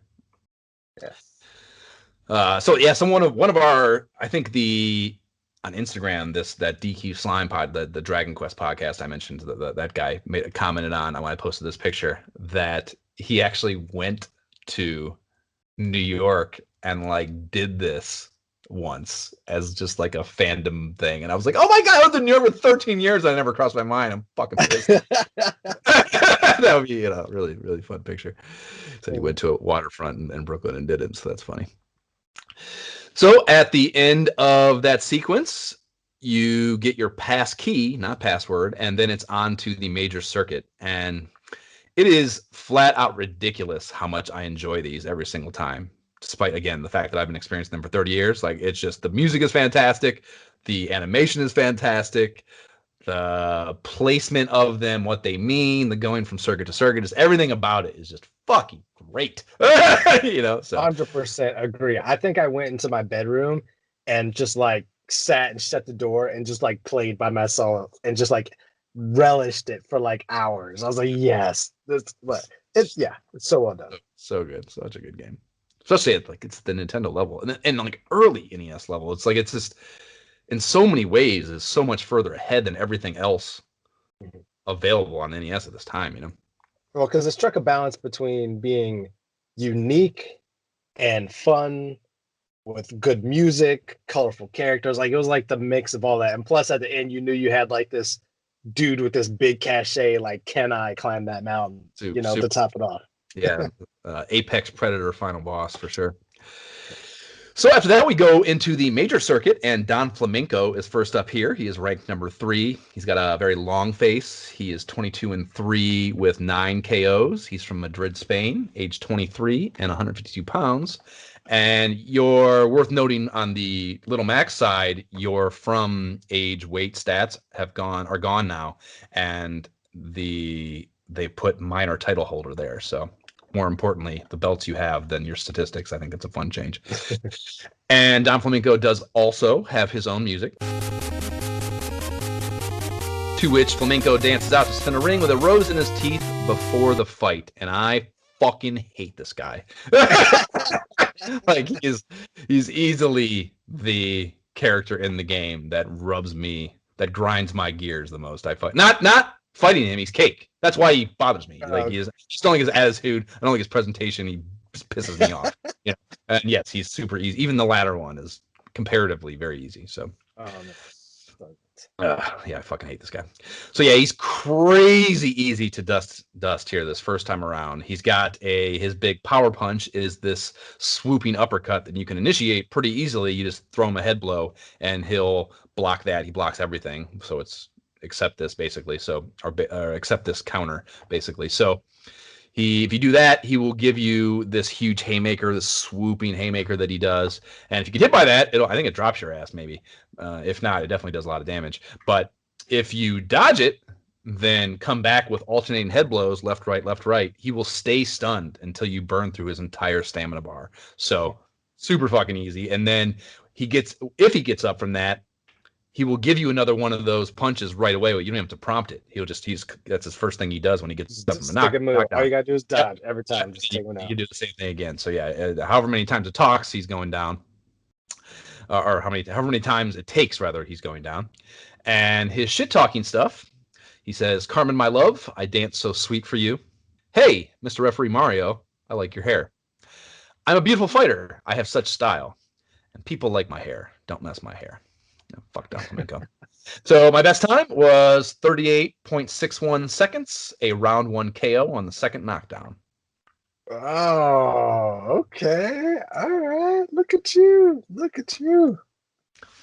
A KO. Okay. I don't know why I didn't get a KO. I got a first round TKO. Yeah, it's definitely. Yeah, I went through this game a few times, so it was. It probably. He's not reliably knocked out on any of those, but clearly it helps you. Yeah, hey. mine took 123. Yeah, but first round TKO, easy mode. All you had to do is dodge. Next up, the 8-year-old me's arch nemesis, King Hippo, and the big hip is 18-9 with 18 KOs, so he doesn't fuck around with decisions.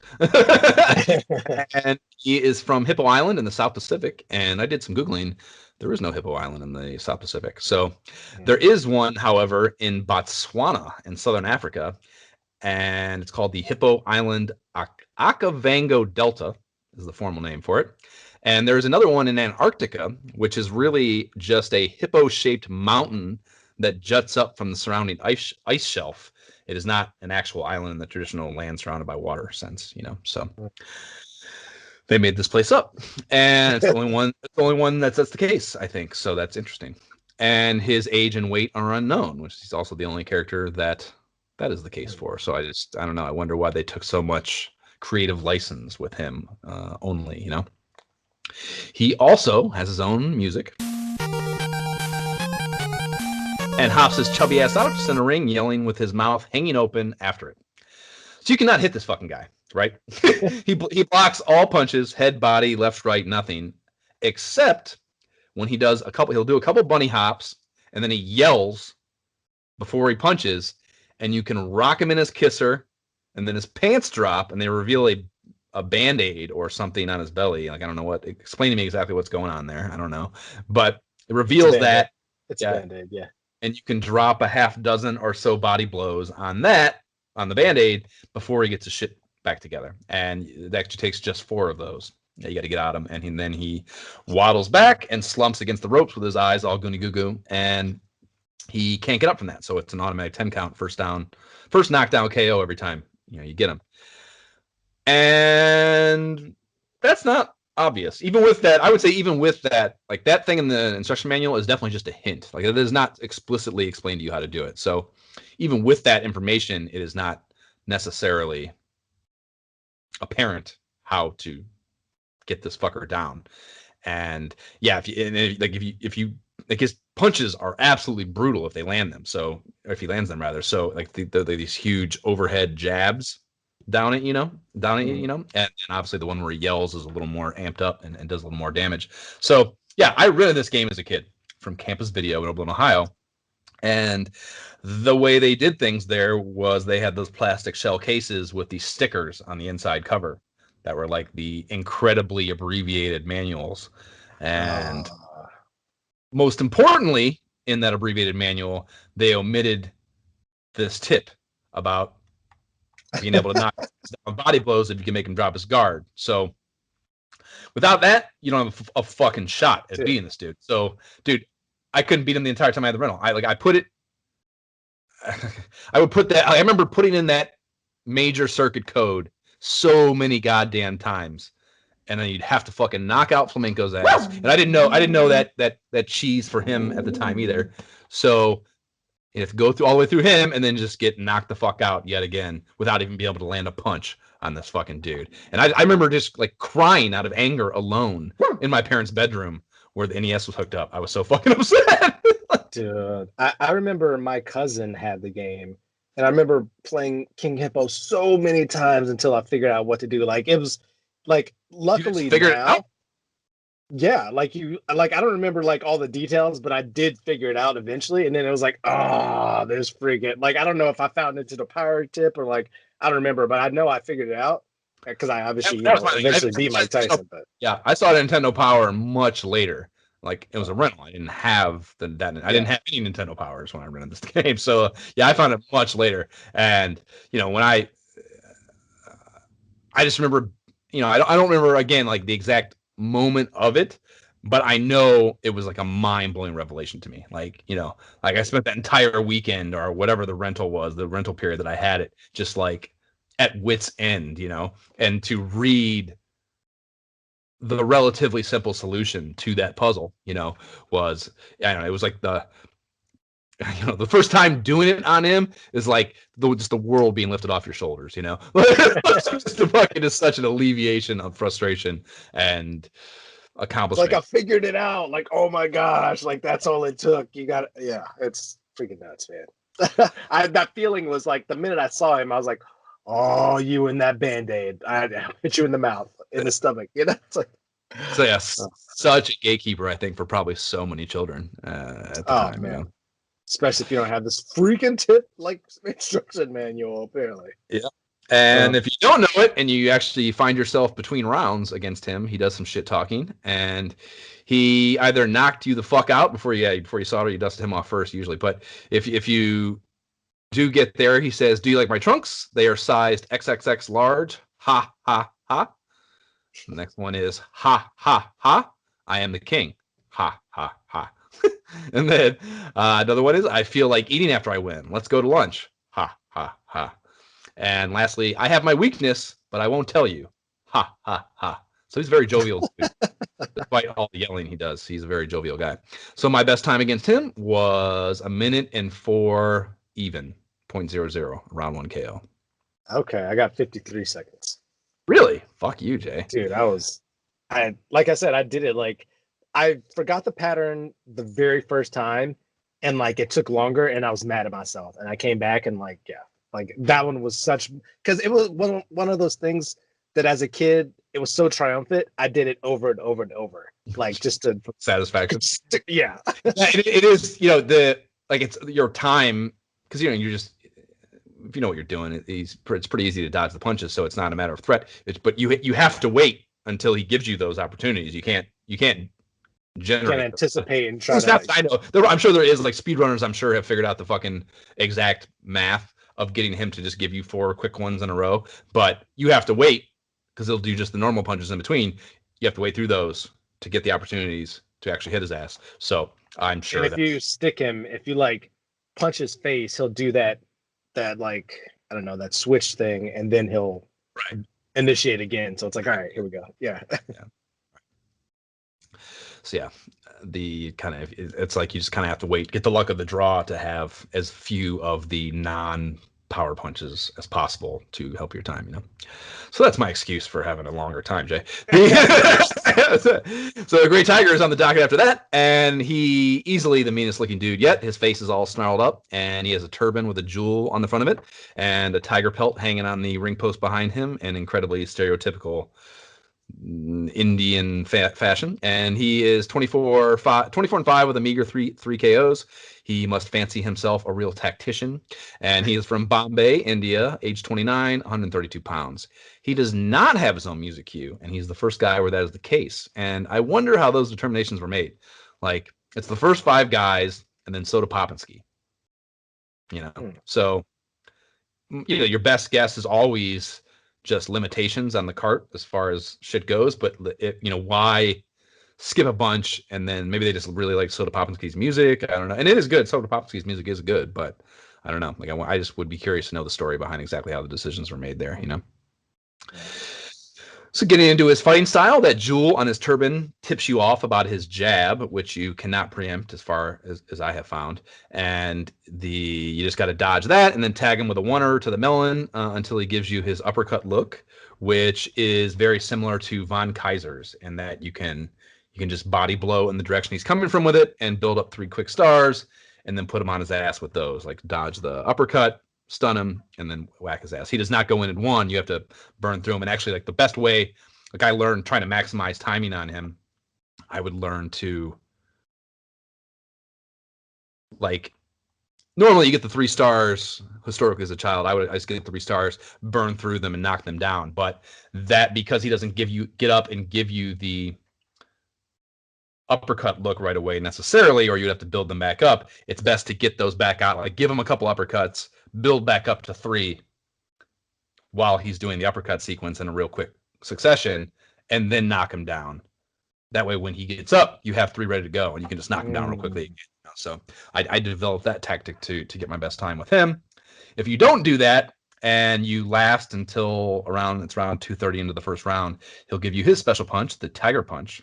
And this is another backup deal. So he backs up and he does a little juju conjuring thing where he kneels and moves back and forth. And then he begins quickly circling the full circumference of the ring. And he drops a blow on you each time as he passes by.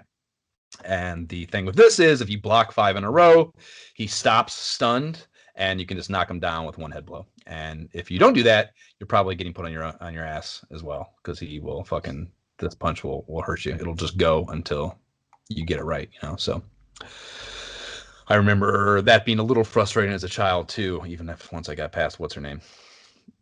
So the shit talking from him is a kitten is no match for a tiger, and I like that one. And he also says, beware my tiger punch. He also says, I have purred long enough, now hear me roar. And lastly, so a pussycat wants to fight a tiger. And that's pretty edgy stuff for Nintendo of America, I think. working calling you a pussy in there like that, So that was pretty bold of them. And my best time was a 2 minute and 32 second flat round 1 TKO. I didn't even get to a special punch, and I was very proud of that because I don't know if I'd ever done that in my life. That's impressive. Like, I wasn't watching speedrunners or anything. Like, I just always expect to have that happen. I TKO'd him, but mine was in the second round. So 145, I messed around a bit. So that's freaking impressive, man. It's all about. I took my time. I definitely didn't speed up on this guy at all. I was definitely just kind of, all right, Yeah, he's the first one that you really got a box with for sure. Yeah. There's no gimmick, really. Other than that special punch thing, which happens at the very end of the round. So title lot time after that, and is against Major Circuit champ Bald Bull, and he has a very pointed dome piece, bushy eyebrows, sideburns, and stash, and he's also a very mean-looking dude. And I've met more Turks than your average American farm boy, but none of them looked like Bald Bull here. Very extreme caricature of a Turkish man. And he's 34-4 with 29 knockouts. He's from Istanbul, age 36, and weighs in just 2 pounds shy of 3 bills. And I would say Bald Bull is your first real no joke opponent. Oh, yeah, he uses some Ali-like glove spin action to distract you, and has 3 main punches. He has a left jab, a right hook, and a straight-on crouching uppercut thing that are all way faster than anything you've seen from any boxer prior to this. So facts. Yeah. And then he also has his very famous bull punch where he backs up to the back left corner of the ring. He crouches down, and then he charges at you in 3 hops. And the last of which transitions to a big uppercut that is a 1-hit drop if it lands on you. So the counter to this is a body blow just after the second hop, which makes his eyes go wide and his lips pucker before he makes a weird noise and goes down. And it's not easy to gauge that second hop, man. I don't give a shit how good you are, Mike Tyson. I don't care how long you've played in your life. Like, I cannot get it.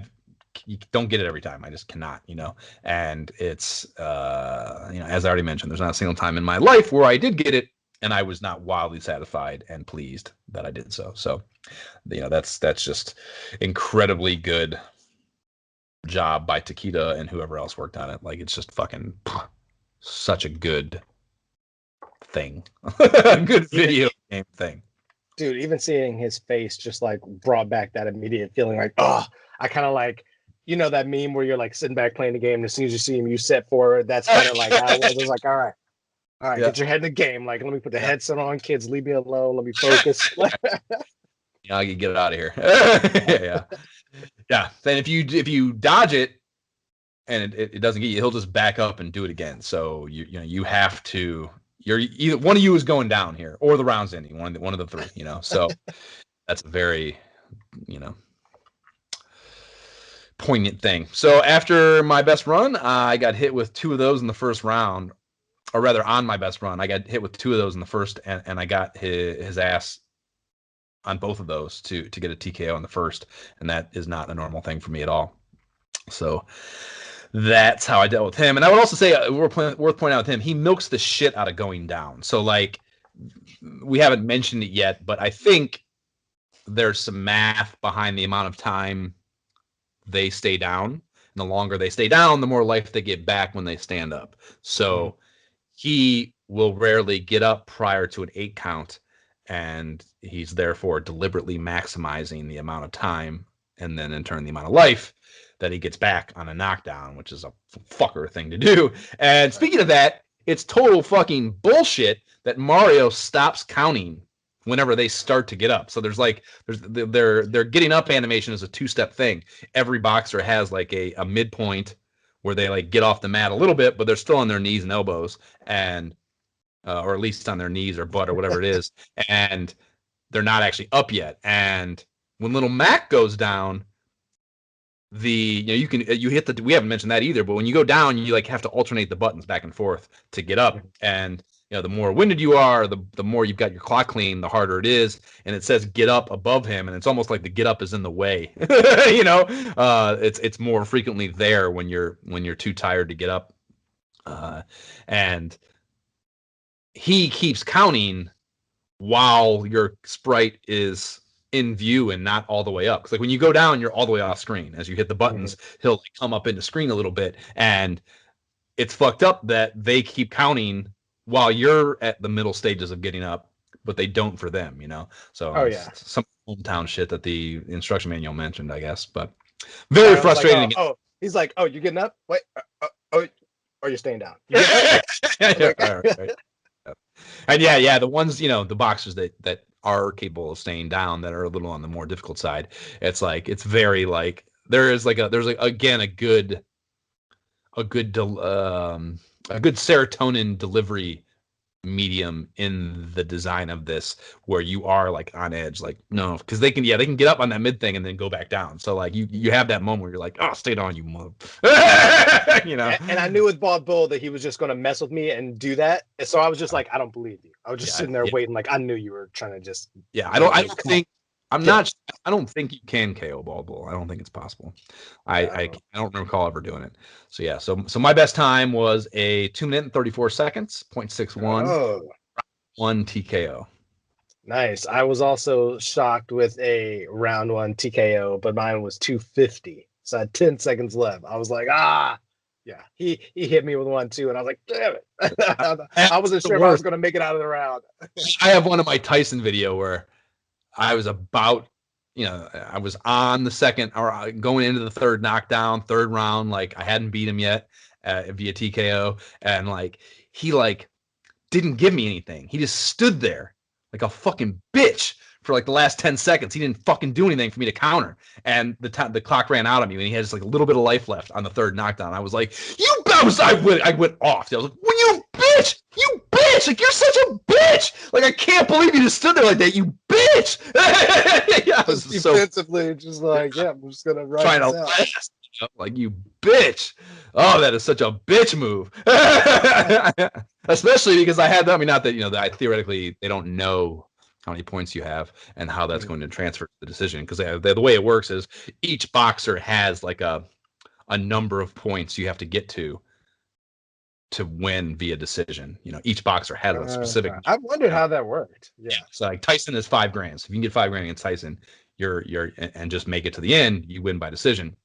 And I was the way I was going, I had him at like 6,000 or something by the end of the thing, but I wanted the TKO, and so like it was even more of a bitch move that like he should have known that he was gonna. You can usually like a boxer knows. It's rare that it's close. Like a boxer usually knows whether they're gonna be able to win by decision going into that last round. So to just kind of wait it out and not try to get the win is a super bitch move. I think if you know you're losing, So, yeah, unless he knows the hometown ref is in his pocket or so, the judges. So after copying that major circuit belt, it's back to the training grind, and this time you do your jog with Doc against the backdrop of a nighttime Manhattan skyline. Otherwise, it's identical, and like the things are lit up differently too, like the Statue of Liberty and stuff. And you get your passcode at the end of that, and it looks dope. Same great song, and the nighttime Statue of Liberty, it's emanating like a highlighted lighting accent it's more reminiscent of something like from Ghostbusters than how it would look actually lit up at night by incandescence being shined onto it. It's like coming out the light's coming out of the highlights. It's like a yellow highlight or yellow light coming out of the highlights of the statue.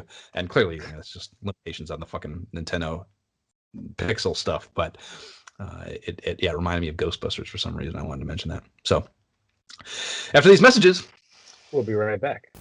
Power, power, power.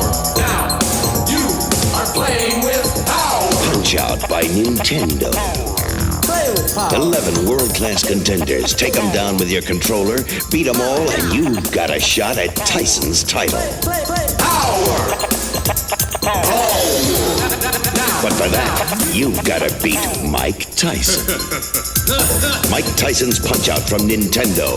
Now you're playing with Power. That's the tried and true original Nintendo commercial for this game. And I love how they don't let Iron Mike talk at all in it. He like just be there, yeah. He laughs a little bit at the end, but that's it. And so he's sitting there playing the game, and that's the funny thing about the whole story of him having never played the game before. That there's a commercial showing him playing the game, but he wasn't actually playing it. Which is how movie magic works for sure.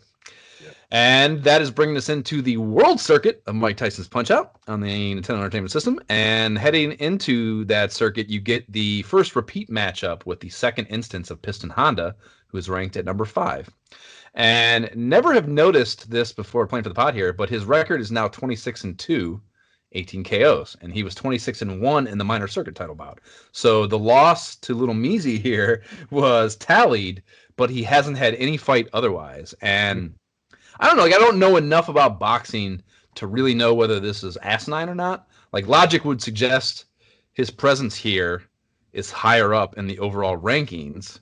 So shouldn't he have to knock a cat or two out after losing to me to get to this higher place in the rankings? But then also, like, I don't know, you could also say, like, it's a different circuit, so maybe that might be comparable to, like, the WBC versus the whatever the fuck the other ones are, and maybe they have their own standalone rankings, and you can get knocked the fuck out in one and still hold steady in another, or I don't know, or even be lower in the other, but Mac has to kind of start at the bottom with that circuit. Yeah, I still don't know exactly how that works, but I love that kind of stuff as a kid. Like, I definitely know this stuff. And I was like, oh yeah, they tallied my loss there. That's really cool. Yeah. Like, the way I looked at it was like, the world circuit is higher, and Piston Honda at the time, if he's 26-1, then he was at whatever ranking in the world circuit by virtue of the fact that he's the minor title holder. And then this unknown beat him, so he's still up there, but like, was that a fluke? You know what I mean? Maybe Mac hasn't proven himself yet. That's the way I kind of took it. That makes sense, and it's why I can't really get into boxing. It's just like it's just like house football. There's no definite nature to the crowning of the champs. There's just all this subjectivity from asshole governing bodies that go into the outcomes, and that's, to me, bullshit. Like, there should be an absolute unification, an absolute unified, determined by performance against the comparable competitors that determines who Which would be tough unless you had like a league, you know what I mean, where you had to like round robin type of thing, like the Olympics kind of thing or something. So fucking get one. What the fuck? Neither of the professional boxing and college football, neither of them are short on cash, bro. So figure it the fuck out. Yeah. College football has a structure in place. Handle it. I mean, No, I'm they sure don't. you could work out something. But there's still a bunch of subjectivity, and people get left out that if they're undefeated. I'm saying because they already have leagues and stuff, like you could easily do this. I'm saying with boxing, it'd be a little tougher because I don't know how quickly you can turn around boxing matches, like realistically. Well, the thing is, it's just like it's the same thing with college. It's the reason that it's not possible or it's even remotely difficult is the same reason it's difficult in college football, and it's because people are making money making their own money by the diversified nature of it. And if you were to consolidate it, there would have to be concessions and agreements that likely wouldn't appease every single. But like now we got to kind of pay people more evenly because we need everybody to fight each other. So you need 5 fights. And it's like, well, I should get paid this. Like, but why? We're all Exactly. So Yep. Yeah, it'd be tough. If Jab was here, he would give us a capitalistic rant. I just wonder how long, like, just the physical side of it, because obviously there's like the wear and tear with like professional football being a weekly thing and how that gets on people. I just wonder, like with boxing, how realistically, like how many fights could you have in a theoretical boxing season, and how short of a time? Yeah, that's one aspect of it too. Yeah, that's an aspect that's worth mentioning. There is a lot of time. You can't, you come out of a boxing match where you got your ass whooped, even if you won, and there's like recovery time required. You're not trying to come back next. Yeah, you're not getting into a fucking tourney and like fighting multiple 12-round boxing matches against heavyweight fighters and just coming back out and doing another one. Like that's not even remotely physically responsible, let alone possible. Yeah. So that's a complicated matter too that I guess is worth mentioning, but I don't care. Figure it out. All that matters is my entertainment. I don't give a shit about anything else.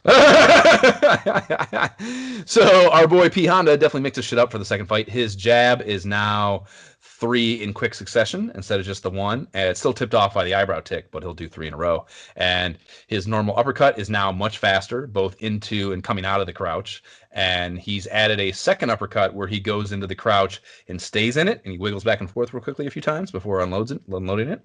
And his special punch is now just a quick backup and then right back at you, so there's no dancing around before coming back at you.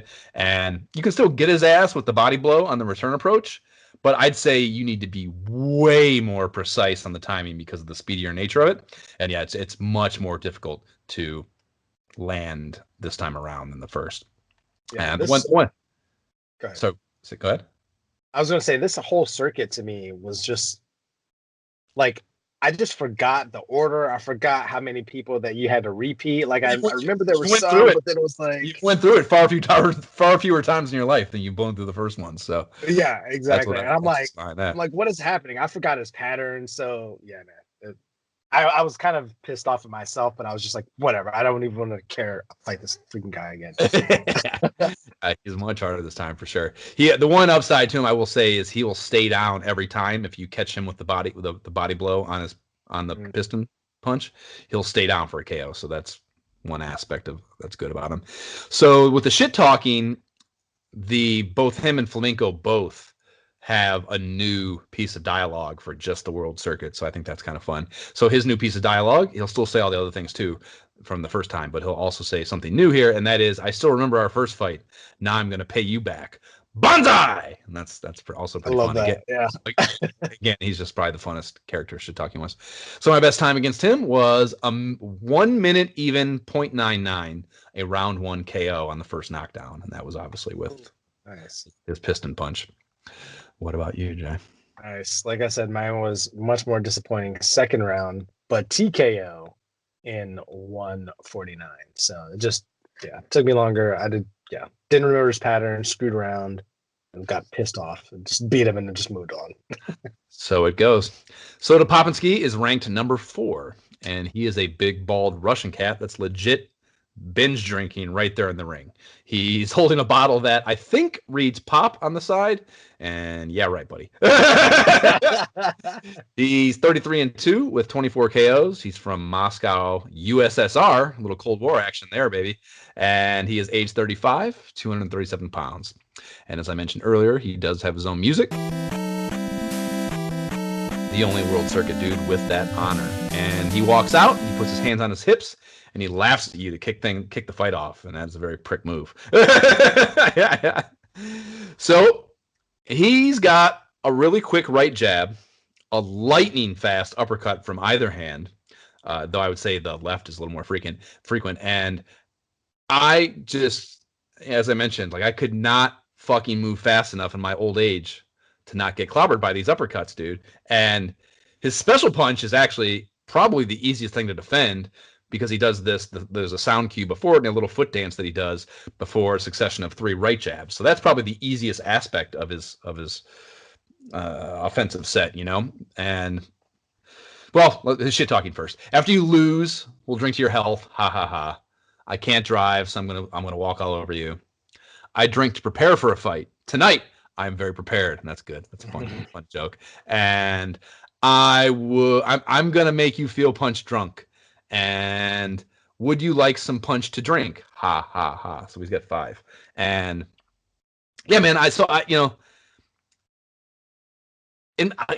don't believe it. Like I think it had to be some technical shit. For the first 35 years of my life, bro, I have beat this prick damn near every time, and I did not need any cheese tactics. I could just box with him, dodge and counter and put him on his ass. And it's crazy to me. Like, yes, there's potential of the timing stuff with the emulation things.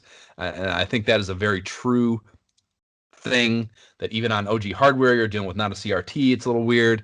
On emulation, it's obviously weird. So like, yes, that factors in, but I don't know, man. Like, it's just crazy to me. It's so crazy to me that I could not beat him straight up. It just was so fucking nuts to me. Yeah, I mean, I was so upset that I looked. How did you beat him then? I got upset. I looked up his tells, only to find that he doesn't really have any as far as like letting you know a punch is coming.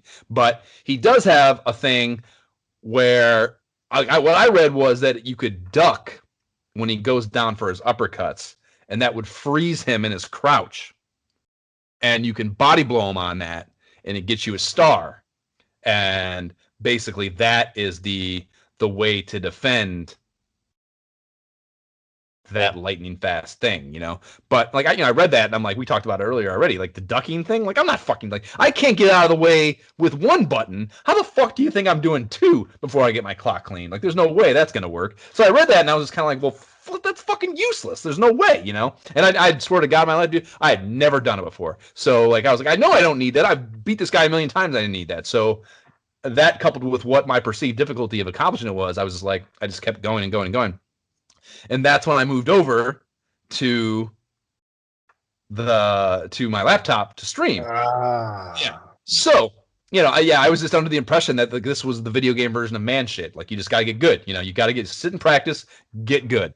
So I built out like a proper, like this is like led to me deciding to stream basically. So I built out a proper streaming graphic layout. I took our ISOH frame with all the screenshot chaos and figured out how to create a background for my webcam, which I used the give up, retire thing, which was pretty fun, I think. And like I said, it's on each side of my head, give up, retire the whole time I'm playing, which is cool and in line with probably how I felt most of the time. And I did it the right way. So I put in 4 fucking hours playing this fucking game on my first stream of it. And I was going start at the beginning and then went all the way through to about a half dozen attempts against Tyson on that first thing. And like I said, over 4 hours. So it was a fucking slog. And it took me so many tries to get past this prick Popinski. And even more for Sandman. But so the whole time I'm playing, the reason this is all pertinent is the whole time I'm playing, damn near that entire 4-hour thing is fucking impressive. Like one of our lore disciples, Al Paquette, was kind enough to hang out and kind of just be my corner man, you know. And nice. So he's coaching me and giving me tips and shit. And you know, that's clearly pretty cool of him. And I was pleasantly surprised, in general, actually, with the interaction I got, I was surprised how many people dropped in and shit while I was playing that first time over that long ass haul. So it wasn't announced or anything. It was just, I literally turned it on and just started going. So Facebook must do a good job of pushing those streams, Anyways, Alan gave me the keys to the fucking kingdom, man. He tipped me off that you don't need to actually duck to get Pop and Ski to freeze. That all you got to do is do the block. So only one D-pad depression. And it'll accomplish the same fucking thing. And that's a world of fucking difference as far as the difficulty of making it happen before he gets the punch off, And if you get, and the really cool thing about it with that is, if you get it wrong, because the whole thing is, the reason it's hard is because there's no tells for whether he's going to do the hook or the uppercut, right? So if you get it wrong and it's not an uppercut, it's a hook, your block will actually stop the hook. And he'll just quickly do another hook. So you can bank on that second hook coming. So basically, there's no bad outcome to trying the block. You know what I mean? So that clearly it eliminates all the indecision and all the essentially difficulty of him. So learning, once I was able to do that reliably, he became absolute fucking cake, dude. And I just never would have known that if Al hadn't been there. Say it, chat. I never would have figured that out, and I would have been fighting that guy for God knows how long. That blows my mind, man. Like hearing you talk about it, we've approached this fight in such different ways. Like the idea of ducking, I never did. Blocking in this fight, barely ever did, unless he was doing that straight punch. Otherwise, I'm just dodging and sticking him down. And it's funny because seeing his face pop up, it was like that immediate like, I might not beat this game. This dude might stop me, because I remember how long it took me as a kid. So I was shocked, and like he beat me several times, but it didn't take me nearly as long as I expected. Like I was shocked. Good fucking job, dude. Yeah, I TKO'd him. I TKO'd his butt in the second round. But yeah, genuinely not fast enough. Well, no, but I guess what I'm saying is, like, you approach a fight looking for ways to like stun him and get the stars. Like no, I didn't. I played the game a million fucking times. That's what I'm saying. I never knew about that as a kid. So I always beat this guy straight up, just dodging and countering. And to me, not being able to do that anymore it's just crazy to me, because I'm telling you, it was reliably I could do it without really any fanfare. And it's just crazy to me that, whether it's the technical differences and I have some sort of program, like I just would preempt it. Like I couldn't. That's a general thing, and like I don't know if that's just a lack of really being dialed in and having played it as much recently as maybe as I would have as a kid fighting this guy, or even as a teenager when I'm thinking I would have still been playing it. Like, but I would preempt. It wasn't a matter of not being able to dodge. It's he has all these pauses, and I would always preempt his punches. That was me on Mike Tyson. Heck yeah, that was me on. Well, yeah, I did it on Tyson too, for sure. Like any of the, like, I do it on Sandman, and like that's what I mean. Like I don't know if it's necessarily like genuinely I'm just physically slower, or if it was just an inability to really have the balls to wait out punches to just react to and not preempt. And that was the problem with him, is preempting them. And the uppercuts are so fast that if you preempt it, you're getting like that's multiple. Yeah, you see yourself coming back and getting clobbered, and then you're pissed. And when you get, and just like Tyson said in the thing, you get pissed off. It's not a good thing in this game. It's gonna fuck you up. Yeah. So it's just very, very tough. Very, very tough. So yeah, I was able to perfect that, and then basically beat him I beat him without taking a punch. And that, dear Lord disciples, is fucking teamwork. So yeah, my best time against them ended up being a minute 53.25, a round 1 TKO, which clearly better than getting knocked the fuck out, TKO'd yourself. 100%. Like I said, mine was TKO 252 in second round. So. Okay. Yeah. Nice. So gloriously moving on to the next boxer, it is Bald Bull Redo, and he Redux, and he's ranked at number 3, and his record now is 34-5 with 29 KOs. And again, it's just the one loss being added since he dropped his ass the first time. And this prick is an absolute war of attrition. The biggest change from the first fight is that he can only be knocked down with star punches, so you can't knock him down just countering his stuff. And they're relatively easy to get out of him. Like, he even does a freebie opportunity where he lifts his hands up and down and invites you to clock him for one, So it's not that they're hard to come by. It's, you take a lot of punches from them, you lose them. If you want to use them before then, so if you don't have one available because you already used it right when you get them down, it's a little frustrating. So there's just like, it's a lot about whittling his life down, saving one of those babies, and having it available to finish him off with. And he also still has his bull punch, and he'll cut that down to a 2-hopper sometimes, and that can really catch you slipping instead of a 3-hopper, and then you have to get him on 1-hop to the thing. So, dude, this one is the first one that I felt like you actually have to box with. Like, it's not like this is the first one that it didn't seem like, okay, there's just a pattern to follow. Like, I got to stick and move. And like you talk about like the last guy, this is the one that to me stalled. Like, I had him multiple times where I had him dead to rights, and like my punches wouldn't go off. And I was like, what is happening? Like, he should have gotten like knocked out in like record time. It was just so frustrating. Yeah, I mean, I ended up like at the end of like waxing his ass pretty nice in the first round, but it was it's definitely it was definitely not that way at first, because I approach it the same way. Like, all right, what's the pattern? And he would just do different stuff, and I would just have to react.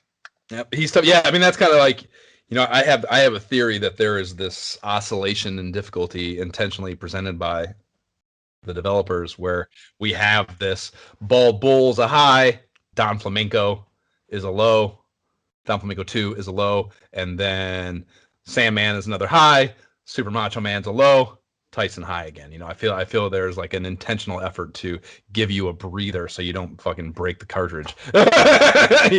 Fighting impossible boxer after impossible boxer. Kind of like Dig Dug 2, where you would have like the crazy levels that took us a while, then it'd like go down for sure. Yeah. And gotta say, that's good game design. It's you're not gonna have a happy player if they break their cartridge. So his shit talking, he has a new one this time too, and he says, "This time I'm gonna charge right over you." In addition to his, again, it's like the new one is always alluding to the previous defeat that they experienced, which is a cool, nice touch. So my best time against him was 139.25, a round 2 TKO. Nice. I got him with a first round TKO 234. Oh, fuck you, Jay. Because I'm telling you, man, I kept like, after a while, like after figuring out that I couldn't just repeat a pattern with him, like I was just dialed in, and like it was stalling, and I would think I was knocking him out, and I'd be like, oh, I almost like TKO'd you in like a minute and a half. Like, it was just, yeah. I got some definite fortunate RNG there. Yep. So, yeah, as I already mentioned, Don Flamenco is ranked number 2, or Don Flamenco number 2 is ranked number 2. So he's 22-4, 9 KOs, same shit there. And he's got a substantially more varied fighting style. He works in a jab and a hook to go along with the haymaker, but I'd again say he's still cake. Al had another hot tip for him, actually, that I never knew here. You can cop a star by body blowing him. Right, like when you see his jab coming, he's got a little bit of a tell with it. They're both pretty. The hook and the jab are pretty slow still, so you can see him coming. And if you pop him in the stomach right as it's about to come, he like raises his hands here. Actually, it's funny. They have him going right now. My playthrough video that's going happens to be right at him, so I'm watching it happen right now. But anyways, you can still drain him pretty good with the alternating head blow thing for the haymaker, but it won't work all the way through the whole stamina bar this time. Like he eventually he pulls up. And the shit talking new line is Flamenco strikes back, return to Don. And that's just, I fucking hate this dude. So my best time against him was 2 minutes, 25 seconds, 0.48 in a round 2 TKO. Nice. Yeah, I definitely took one on the chin in this one. And I don't remember what was going on in my life at the time. I'm like looking at my time like, is that right? I mean, I guess so. I don't know. I have no explanation for a third round TKO at 225. So I don't know if I was having tension or like what was going on. Yeah, there's no, he's not difficult, but there are no easy outs with him. You have to box with him. So that's, basically end of round 2 for me, and I consider him cake. So, there's definitely like you have to whittle him down for sure, and he doesn't stay down on KOs for the most part, I don't think so. Yeah, you have to work on him. Mr. Sandman is ranked number 1, and he is a huge-ass black dude, menacing smile in his headshot. He's 27'2", with 21 knock the fuck outs, and he's from Philly, age 31, weighs 284, and this dude is a goddamn beast, man. So he starts off round 1 with like 50 seconds of just his jab, which has an even faster Ali glove spin thing than Bald Bulls, you know? And there's a rhythm to them, but he uses pauses really fucking well, man. Like, I think, you know, after having finally beat Tyson, I'd still say that he's probably the toughest guy in the game here. Sandman, I mean, even more so than Tyson. You know, he's much more, there's much more variance and less predictability in his behavior. And just generally, I think he's fucking very, very difficult. Dude, I thought he was the last boss for the longest time, like in my mind, like just memory. Like before I started, you know, looking into the game, reading about it again, I forgot that Super Macho Man came after him. Because in my mind, it was like Mr. Sandman. It was like Soda Popinski was the guy. Then Mr. Sandman was like, oh man, like I gotta take him down before I can even like attempt Mike Tyson. So like, yeah, he was definitely the dude in my mind. Yeah. Yeah, and it's funny, like I again listened to that other pod talk about just shit about this game. You know, they were saying like, you know, there's like, it's hard not to draw parallels with Little Mac and Rocky. You kind of inherently have to do that. And it's interesting kind of, and a little bit, that Mac is from New York, and the toughest, if you say Sandman is the toughest boxer in the game, he's from Philly, which is where Rocky's from. And I'd be curious to know if there was any conscious aspect of that choice, you know, in relation to Rocky. But yeah, so yeah, I mean, this dude across the board, like his hooks and his uppercuts also are largely predicated on like lulling you into like zoning out and then fucking catching you before you can react, and it's super hard, man. Like those spinning punches. Oh my gosh. Yeah. Oh. So he comes out of that first 50 seconds of the jab thing, and he gets into his hook game, which those can come from either side, and like. This is the easiest part about fighting that most predictable thing, because you know there's a little bit of wind up to it. It's way comparatively slower than the jabs, and yeah, you can kind of get into it. There's a little bit of rhythm to it. So if you dodge and you head counter, and he pulls his hands and crouches a bit, and he leaves his midsection open for alternating body blows, and it's against advantageous to alternate. If you do just the one side, you get a little less in, I think. So if you want to alternate each one, and this is probably your main energy drain vehicle against him, you know. So you get a few in, and then he goes back and he give you another one. And then at some point in the first round, I don't recall what the timing of it was, but he gets into a super punch, which is a flurry of 3 uppercuts, a right, left, and then right. And they have like it feels like a fucking eternity. the pause before it, you know. And yeah, I mean, you have to, like, the only way to survive this prick is to learn to wait and react. This is a perfect example of like the preempting thing. It's such a long pause that it's so easy to dodge, and like you just see it coming from a mile away, dude. You hit that button and it's too early, and you're like, the second you start to move and he's not moving, you're like, I'm going down. Yeah, I'm going down. So yeah, so you got it's all the hardest part is absolutely the first one, but even if you make that one, it's still a little bit of a timing thing. You got to dodge the next 2 as well to get the opportunity to punch him and do it's the same as the hook, the body blow stun thing. So yeah, it's just, oh my God, it's so fucking hard. This was the thing too. Al tipped me off too. There's like, he has like a little bit of motion when he's waiting. He's got like a little dance to him. And when he completely stops is the tell that the punch is about to come, and it's still not immediate. Like there's still some timing to it. You got to like it's just like there's some things with Tyson where like, you know, the thing is coming, but it's about timing the beat. Yeah, it's not like just the tell. You gotta know it. Yeah. There's like an extra step to the fucking rhythm of it. It's incredible game design and super difficult. So his shit talking is bedtime for little Mac. Hey, Mac baby, say goodnight. I think you're gonna have a nightmare tonight. And welcome to Dreamland, baby.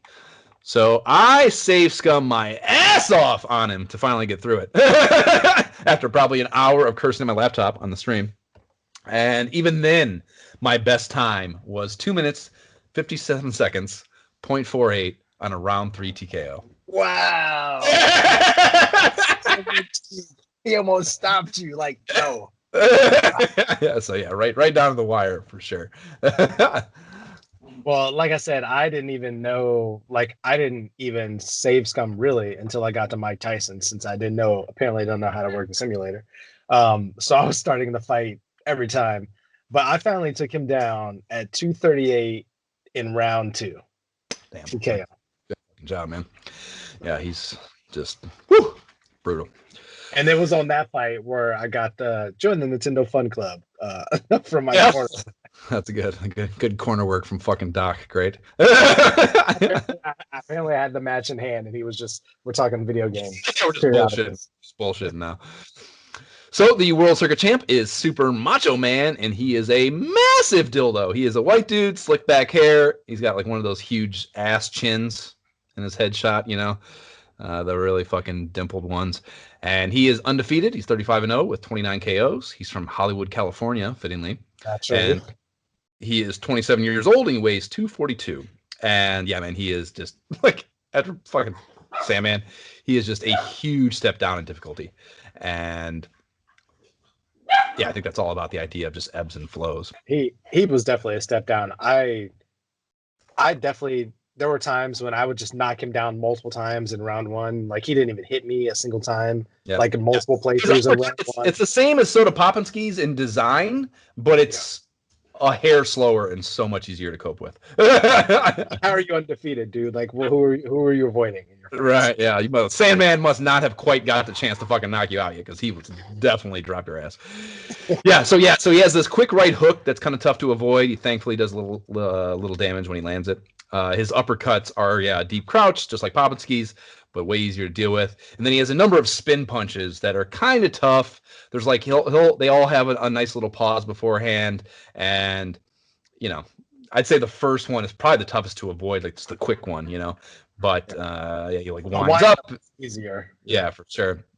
So yeah, it's pretty easy to dodge timing wise, and then like you don't even, you don't know how many he's gonna do. He's got like, I don't even know how many different ones he has. There's at least 3 or 4. So it's kind enough and you're dealing with it where you don't have to know, basically. So however many he does, you just do the properly timed dodge, and when he finishes, there's a pause in the finishing motion of it that's long enough for you to register it and hit his ass, So that's really kind of them to give that to you on the second to last guy, Even if you get an extra dodge in there that was unnecessary, you're still good to like take him down.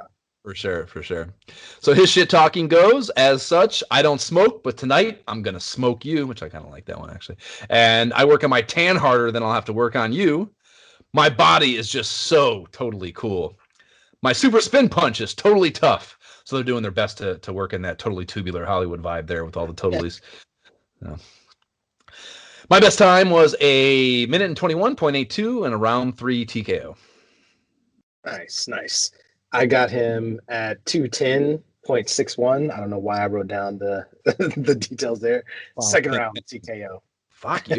So you get the usual great fighting blue card after taking his ass out, but instead of a training sequence, they cut to the front page of a newspaper, and this is great too. So it's the KO News, and it's dated April 1st, 1987, and I think it's an interesting choice that they put an actual date on there, because like a bunch of the copy on the paper is kind of just like that, just like X's and Y's and just like, filler stuff. So the idea they didn't do that for the date is interesting to me, that they wanted that specific date there. I wonder what.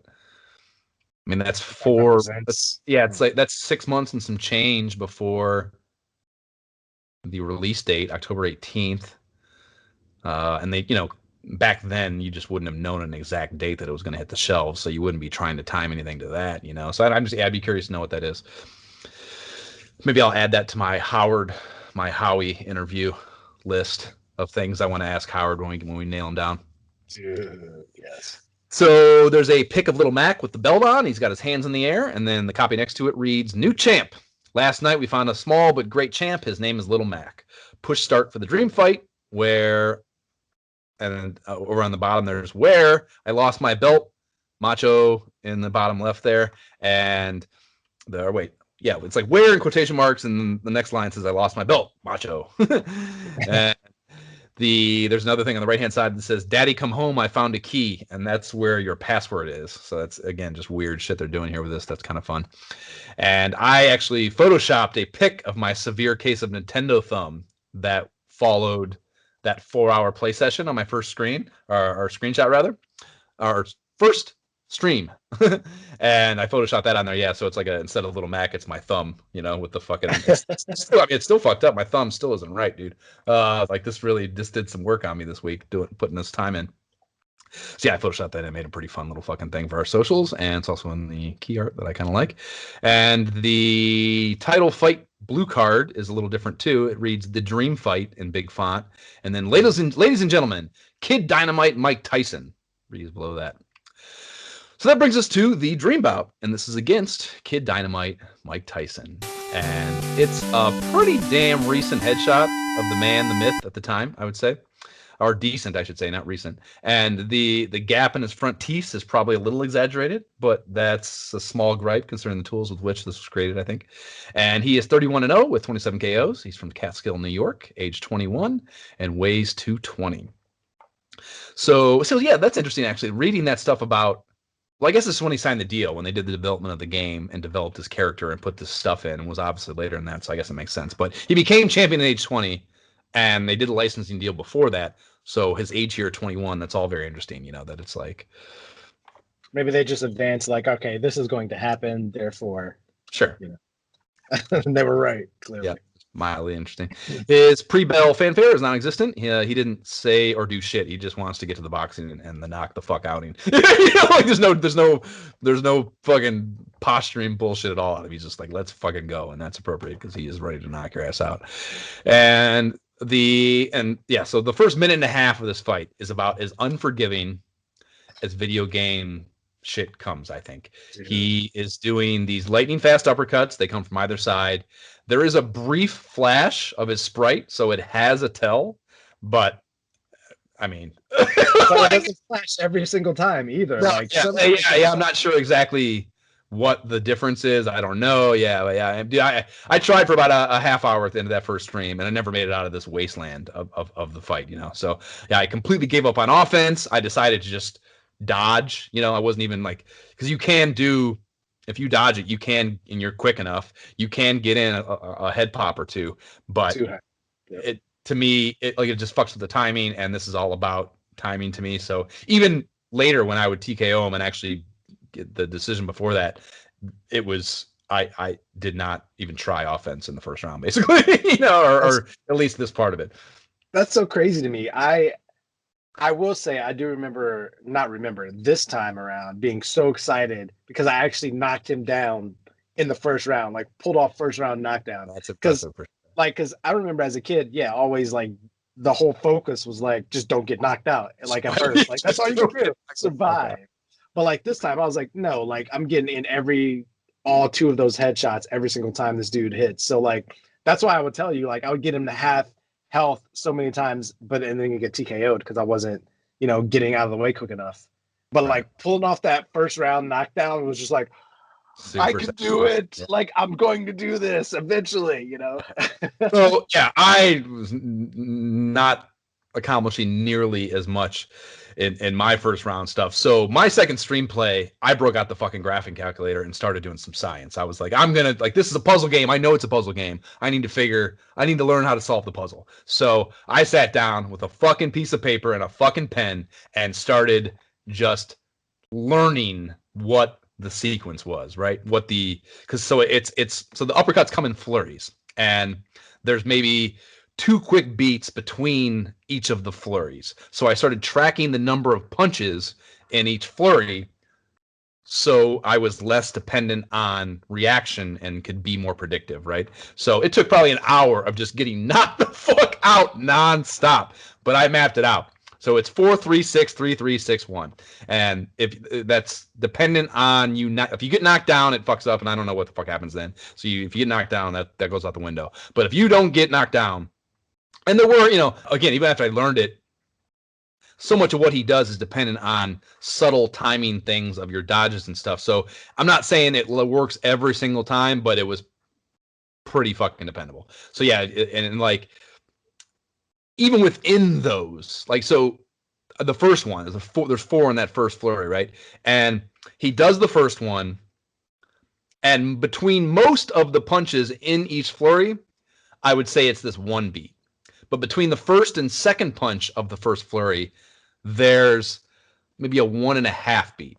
So if you do the dodge, if you're like and that's the thing too, like, I'm save scumming this, right? So like, I get knocked down, I just hit fucking load, I'm back in it immediately. I've saved it like right before he steps forward, at the beginning of the round. Like, I'm right into each time. So like, you're in this timing thing from where you were at in the previous thing, and then you go into that first one, and it's just so fucking hard to train yourself to not do the usual timing and to wait that extra half beat before doing the dodge. And I just don't even know how many times, even after working that fucking sequence out with science, that I still got dropped on the second fucking punch of the fight. So many times. So many times. So rough, man. It's so fucking rough. Yeah. And I feel like he would change it up for me. And maybe it's because I was hitting him like every time to try to take him down. Everything I said was definitely always, he would like always change stuff up. And that's why you're like a pattern. I'm like, this does not hold true for me because I'm trying to hit him. Like, it just did not at all. Fuck that. Survive, dude. Adapt. He would pause much more. And I'd be like, oh, okay, I just got to react. I got to just react and box down. So hard, man. So yeah, but dude, that discovery, because again, like, I'm coming to this from never having beat him, right? And to me, it's just like I'm almost 40, a whole lifetime of not thinking I'm capable of it. So I'm going into this with a less than certain confidence that even in this context, with all the determination I've exhibited to date, that I'm not going to be able to do this. So, and like, I've read all the Nintendo Power. I went back through at one point when I couldn't beat him and went through every Nintendo Power issue we've seen so far, every Game Pro issue, and looked at all the different things to see if I could mine some sort of piece of information that would actually be beneficial for him. And the only thing I actually found was on the jabs that we'll get to in the second, third rounds that he does. I guess you can body blow him either like after those as a counter and get a star out of him, and like, fuck off. Like, there ain't no fucking way. Stars, I definitely didn't get to use them. Like, yeah.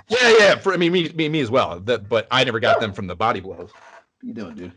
I attempted a few body blows, but they didn't really do much for me. So yeah, I would never. Those jabs are just. I couldn't even get the blocks to work for me reliably, which is what you need to do. You need to block them and just survive them. The idea of trying to counter between them, because he does that. That's part of the jabs are all part of a timing thing where it could be an uppercut or it could be a jab that's coming after that little pause. So fuck off on countering those. But anyways, that's the only thing I found. So like, I did, I was coming at this like, I'm pulling all the stops out. I'm everything.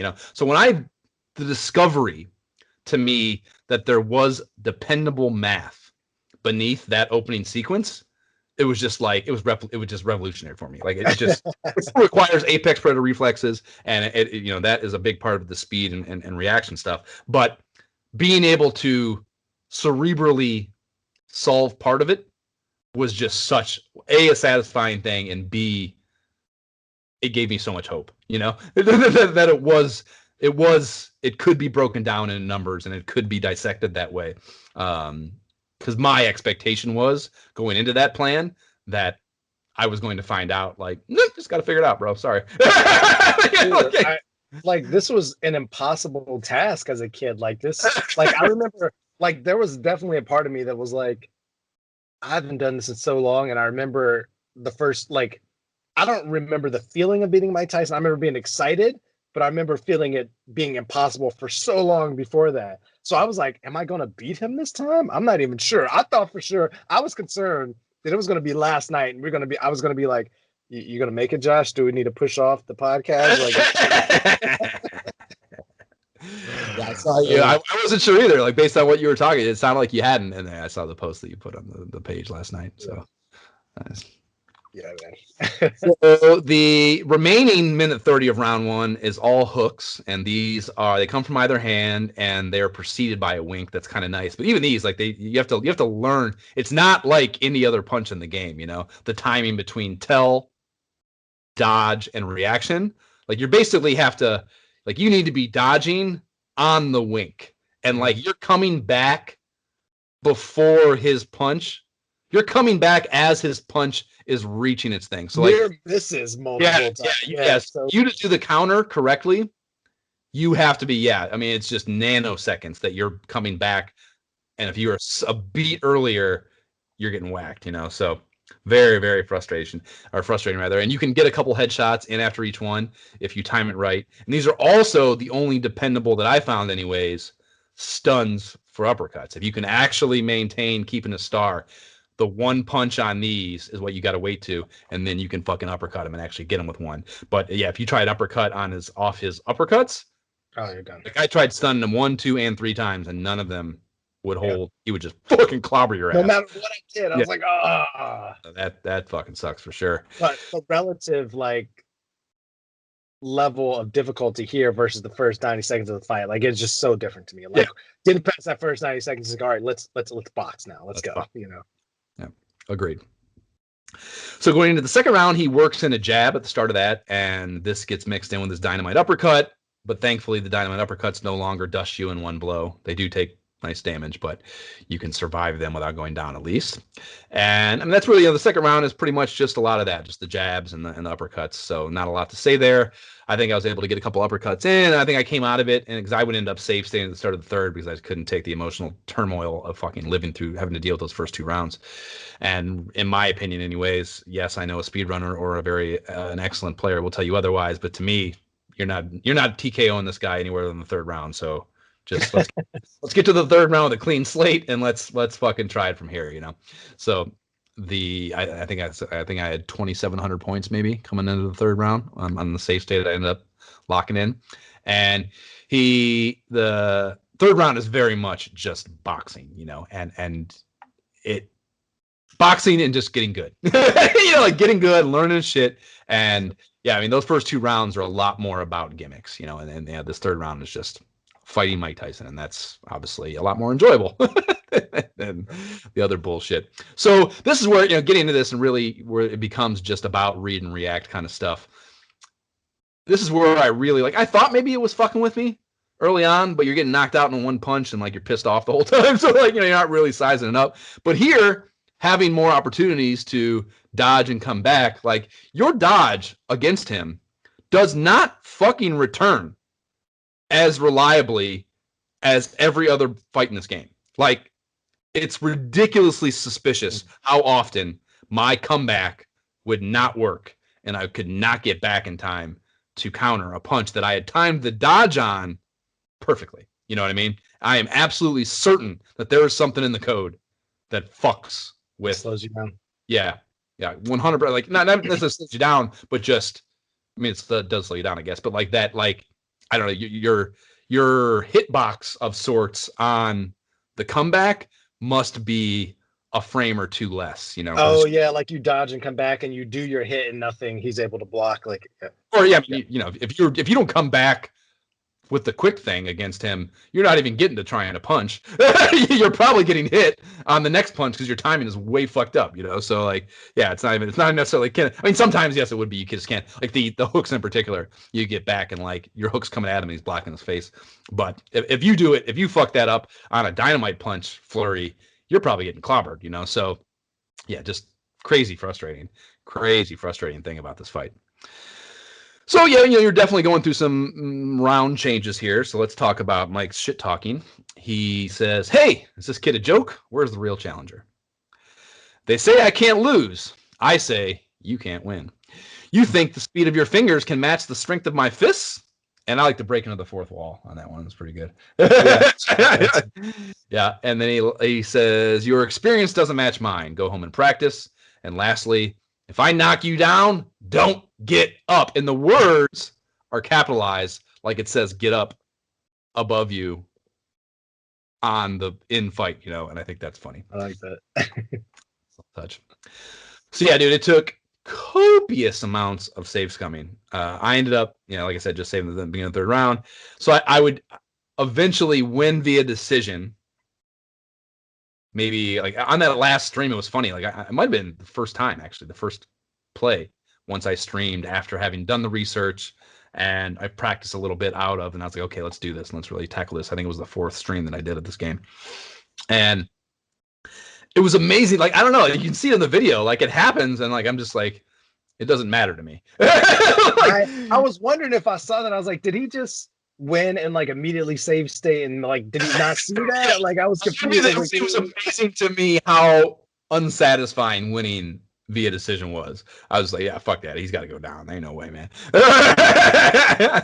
So first time that makes sense. Yeah. So I won the decision, and then I kept playing until I got him on a TKO, and I eventually did so. It was like 20 minutes of playing there that last time. Yes. And yeah, the TKO was 227 in round 3, and you never see, it never gives you the card afterwards, so you don't know the decimal for him. You never find out the decimal, and that is bullshit to me. Because it's irrelevant. You beat him. That's all that matters. Like that. I need to know this. I want to know the statistics. I want to do math. So that bothered me a lot. So yeah, man, like I said, I did it on a stream, so you could actually 100% see the raw emotion, and it's just like I was like I did it. I was like, yeah, I almost blacked out. I was just like, I just kept going, bitch. Like I was so fired up, like, you bitch.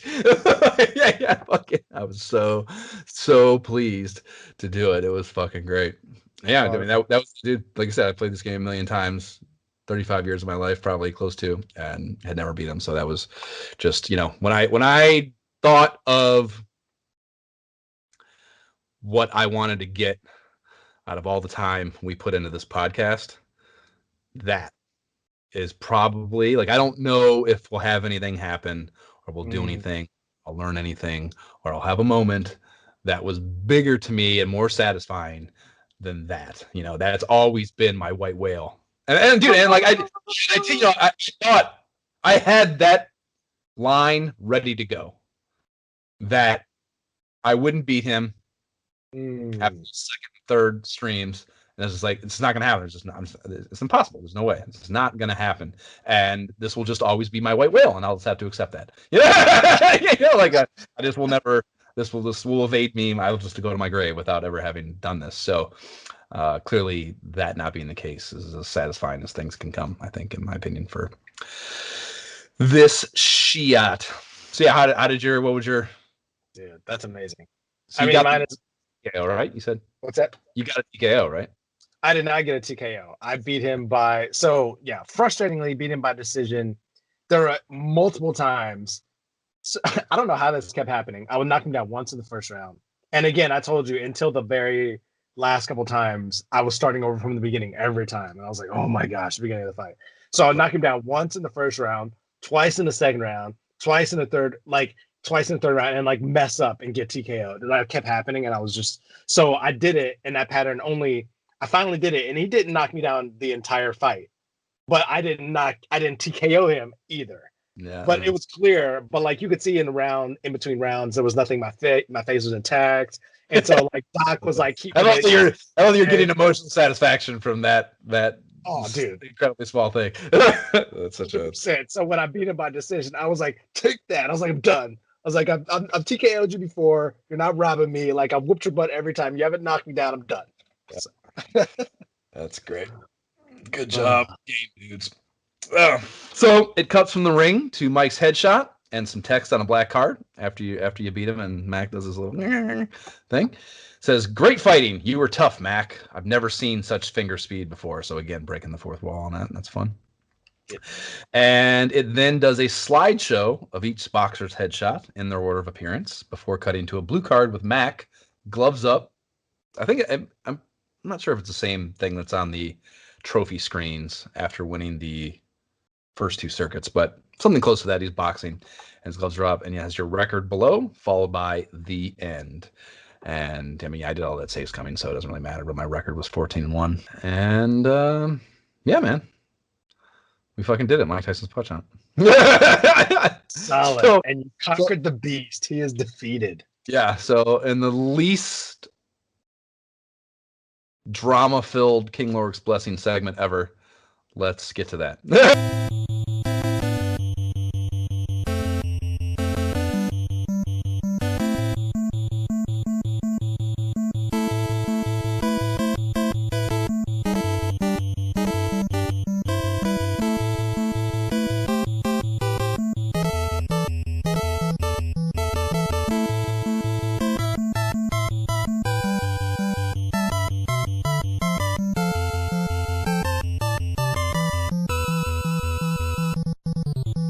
That was the fight theme bringing us into our verdict. And you know what I realized, Josh? Looking at our list, Mike Tyson's Punch-Out is not on it. And that's because I disclosed on my original rendition of the list that obvious things like Mike Tyson's Punch-Out or Super Mario Bros. 3 or Metroid or the staple games. The idea with the intent with the list is for more obscure titles that someone might not automatically assume. Fair enough. I guess that's fine. It's just, but you're not gonna get me. You're not gonna get me arguing with you if you want to put it on the list, bro. I'm not gonna. Well, it's one of those things where when you talked about like, let's see how fast we can beat them, and then I was like, I did fly through these circuits so quick. Like it became kind of one of those things where maybe I could just pick this back up any kind of time and just yeah. Well, dude, I mean, I've told you, my entire life until now, I would put this game in with no intent to actually beat Tyson. Like, yeah. I'm just playing for fun up until I get knocked the fuck out. Like, and last few years, that's been Soda Popinski. So like, I would get pissed off during that, of course, because that's how I am as a gamer. But everything prior to that is just me having fun. Going through the motions of beating guys that I have beat probably hundreds of times. Yeah. And it's fun every time. Yep. It's the best video game on Nintendo Entertainment System, bar none, in my opinion. End of podcast. Like, there's not any argument to me. There's no mood. There's no emotional state. There's no physical situation. There's no nothing where I wouldn't enjoy putting this cart in an NES and playing the game. And it's a fucking treasure. I am eternally indebted to its creators for conjuring into existence something so capable of giving me the amount of joy it has throughout my lifetime. It's fucking incredible, man. It's just such a good fucking game. And it's easily top 5 in my opinion. I would definitely entertain thoughts of anywhere in the top 5. And the fact that we're talking about it, and I had so much fun playing it. I mean, it has everything you need. Like, I'm enjoying looking at the art in the background. Yeah, but the animation's great. 1,000 times. Yeah, that's great. Yeah, and especially after having conquered this, climbed to this mountain in this playthrough here, Mike Tyson is the ultimate final boss. Like, it's the greatest in video game history. Like, they had to have spent so much time concocting his attack patterns. Like, there's so much variance, so much nuance. Like, I already said it, I spent a lifetime pursuing him as a goal, dude. I'm damn near 40 fucking years old, and I have been yearning for success against him that entire time. Like, that is how Mount Olympus this dude is, and this boss battle is. And yeah, I mean, yeah, I never even just my thought was always just like, what do you mean? Like, how in the actual fuck are you gonna beat that dude? Like, on an NES, hard, like City, like you have there's also the thing of like the known difficulty that emulation imposes on playing this game because of the timing, the subtle timing differences and stuff, and doing it on the fucking NES old school without a CRT, like you don't have save states, fucking no way, man. Without knowing the stuff, like, that's actually, I absolutely will play this game just picking it up to fuck around now that I know the things with Tyson, because like I couldn't even survive to learn the things before I was doing the research for this podcast. Mm-hmm. So I didn't know them. And like, you need to have those down and like have learned that little second dynamite punch part. Like that shit's got to be entrenched in your game knowledge to have any hope on OG hardware. So I will absolutely try to just pick it up and fuck with it again. Yeah, I mean, it's such a smart idea packing a puzzle game into a boxing game like this. And even, we already said this too in the beginning when we were talking about the licensing and stuff, but making a great call on the endorsement at a perfect time in Tyson's career to make it land the way it did and be as enthralling of a thing as it was at the time. There's just so much about it that just perfectly lined up with, specifically our lives, our age group. It's just like, it's just all the stars aligned across the board to make it a perfect game, perfect presentation, perfect experience, timeless thing. It's fucking great. Like, King Lork and his entire court of advisors cannot stop jerking off to how much fun and perfect the game is. His blessing is bestowed magnanimously and without hesitation. So yeah, it absolutely gets King Lork's blessing for me. It did Mike drop. Podcast Yep. done. Moving on. Podcast done. We did it. Episode 50 in the books. Fucking A. Woo! Next, and it's funny the timing of all this because next up is Nintendo Power number 11, my first issue, so Boner Town. And we'll probably drop a little side quest action for Ultimate Exodus first. And you can subscribe to the pod on the platform provider or whatever dumbass company that serves up your pottery. Please rate and leave positive shit for the pod on that podcast platform of choice or any other for that matter. Website is nyehentertainment.com/ISOHpod. You can email us directly at isohpodcast@gmail.com. You can follow up on Facebook, interact with us there. There's fucking just great dialogue on there now. So I think it's so cool how much engagement we have. And link to the YouTube gameplay videos playlist. Playlists are in the show notes as well. There's the ISOH subreddit if you want to get down on Reddit and you're anti-Mark Zuckerberg. And we don't have a Patreon, but if you like giving money to the things podcasters tell you to and would like to do so at our direction, the Able Gamers Foundation creates custom gaming rigs for gamers with disabilities, and that's cool as fuck. So you can find them at ablegamers.org. And Jay, what are your socials? Gentleman JB without the second E. It's pretty much where you can find me. And my Twitter is at Josh Folan. My Instagram is at MyShiftKeyIsBroke. And my gamer tag is 2Minute Todd. Okay, bye. Bye.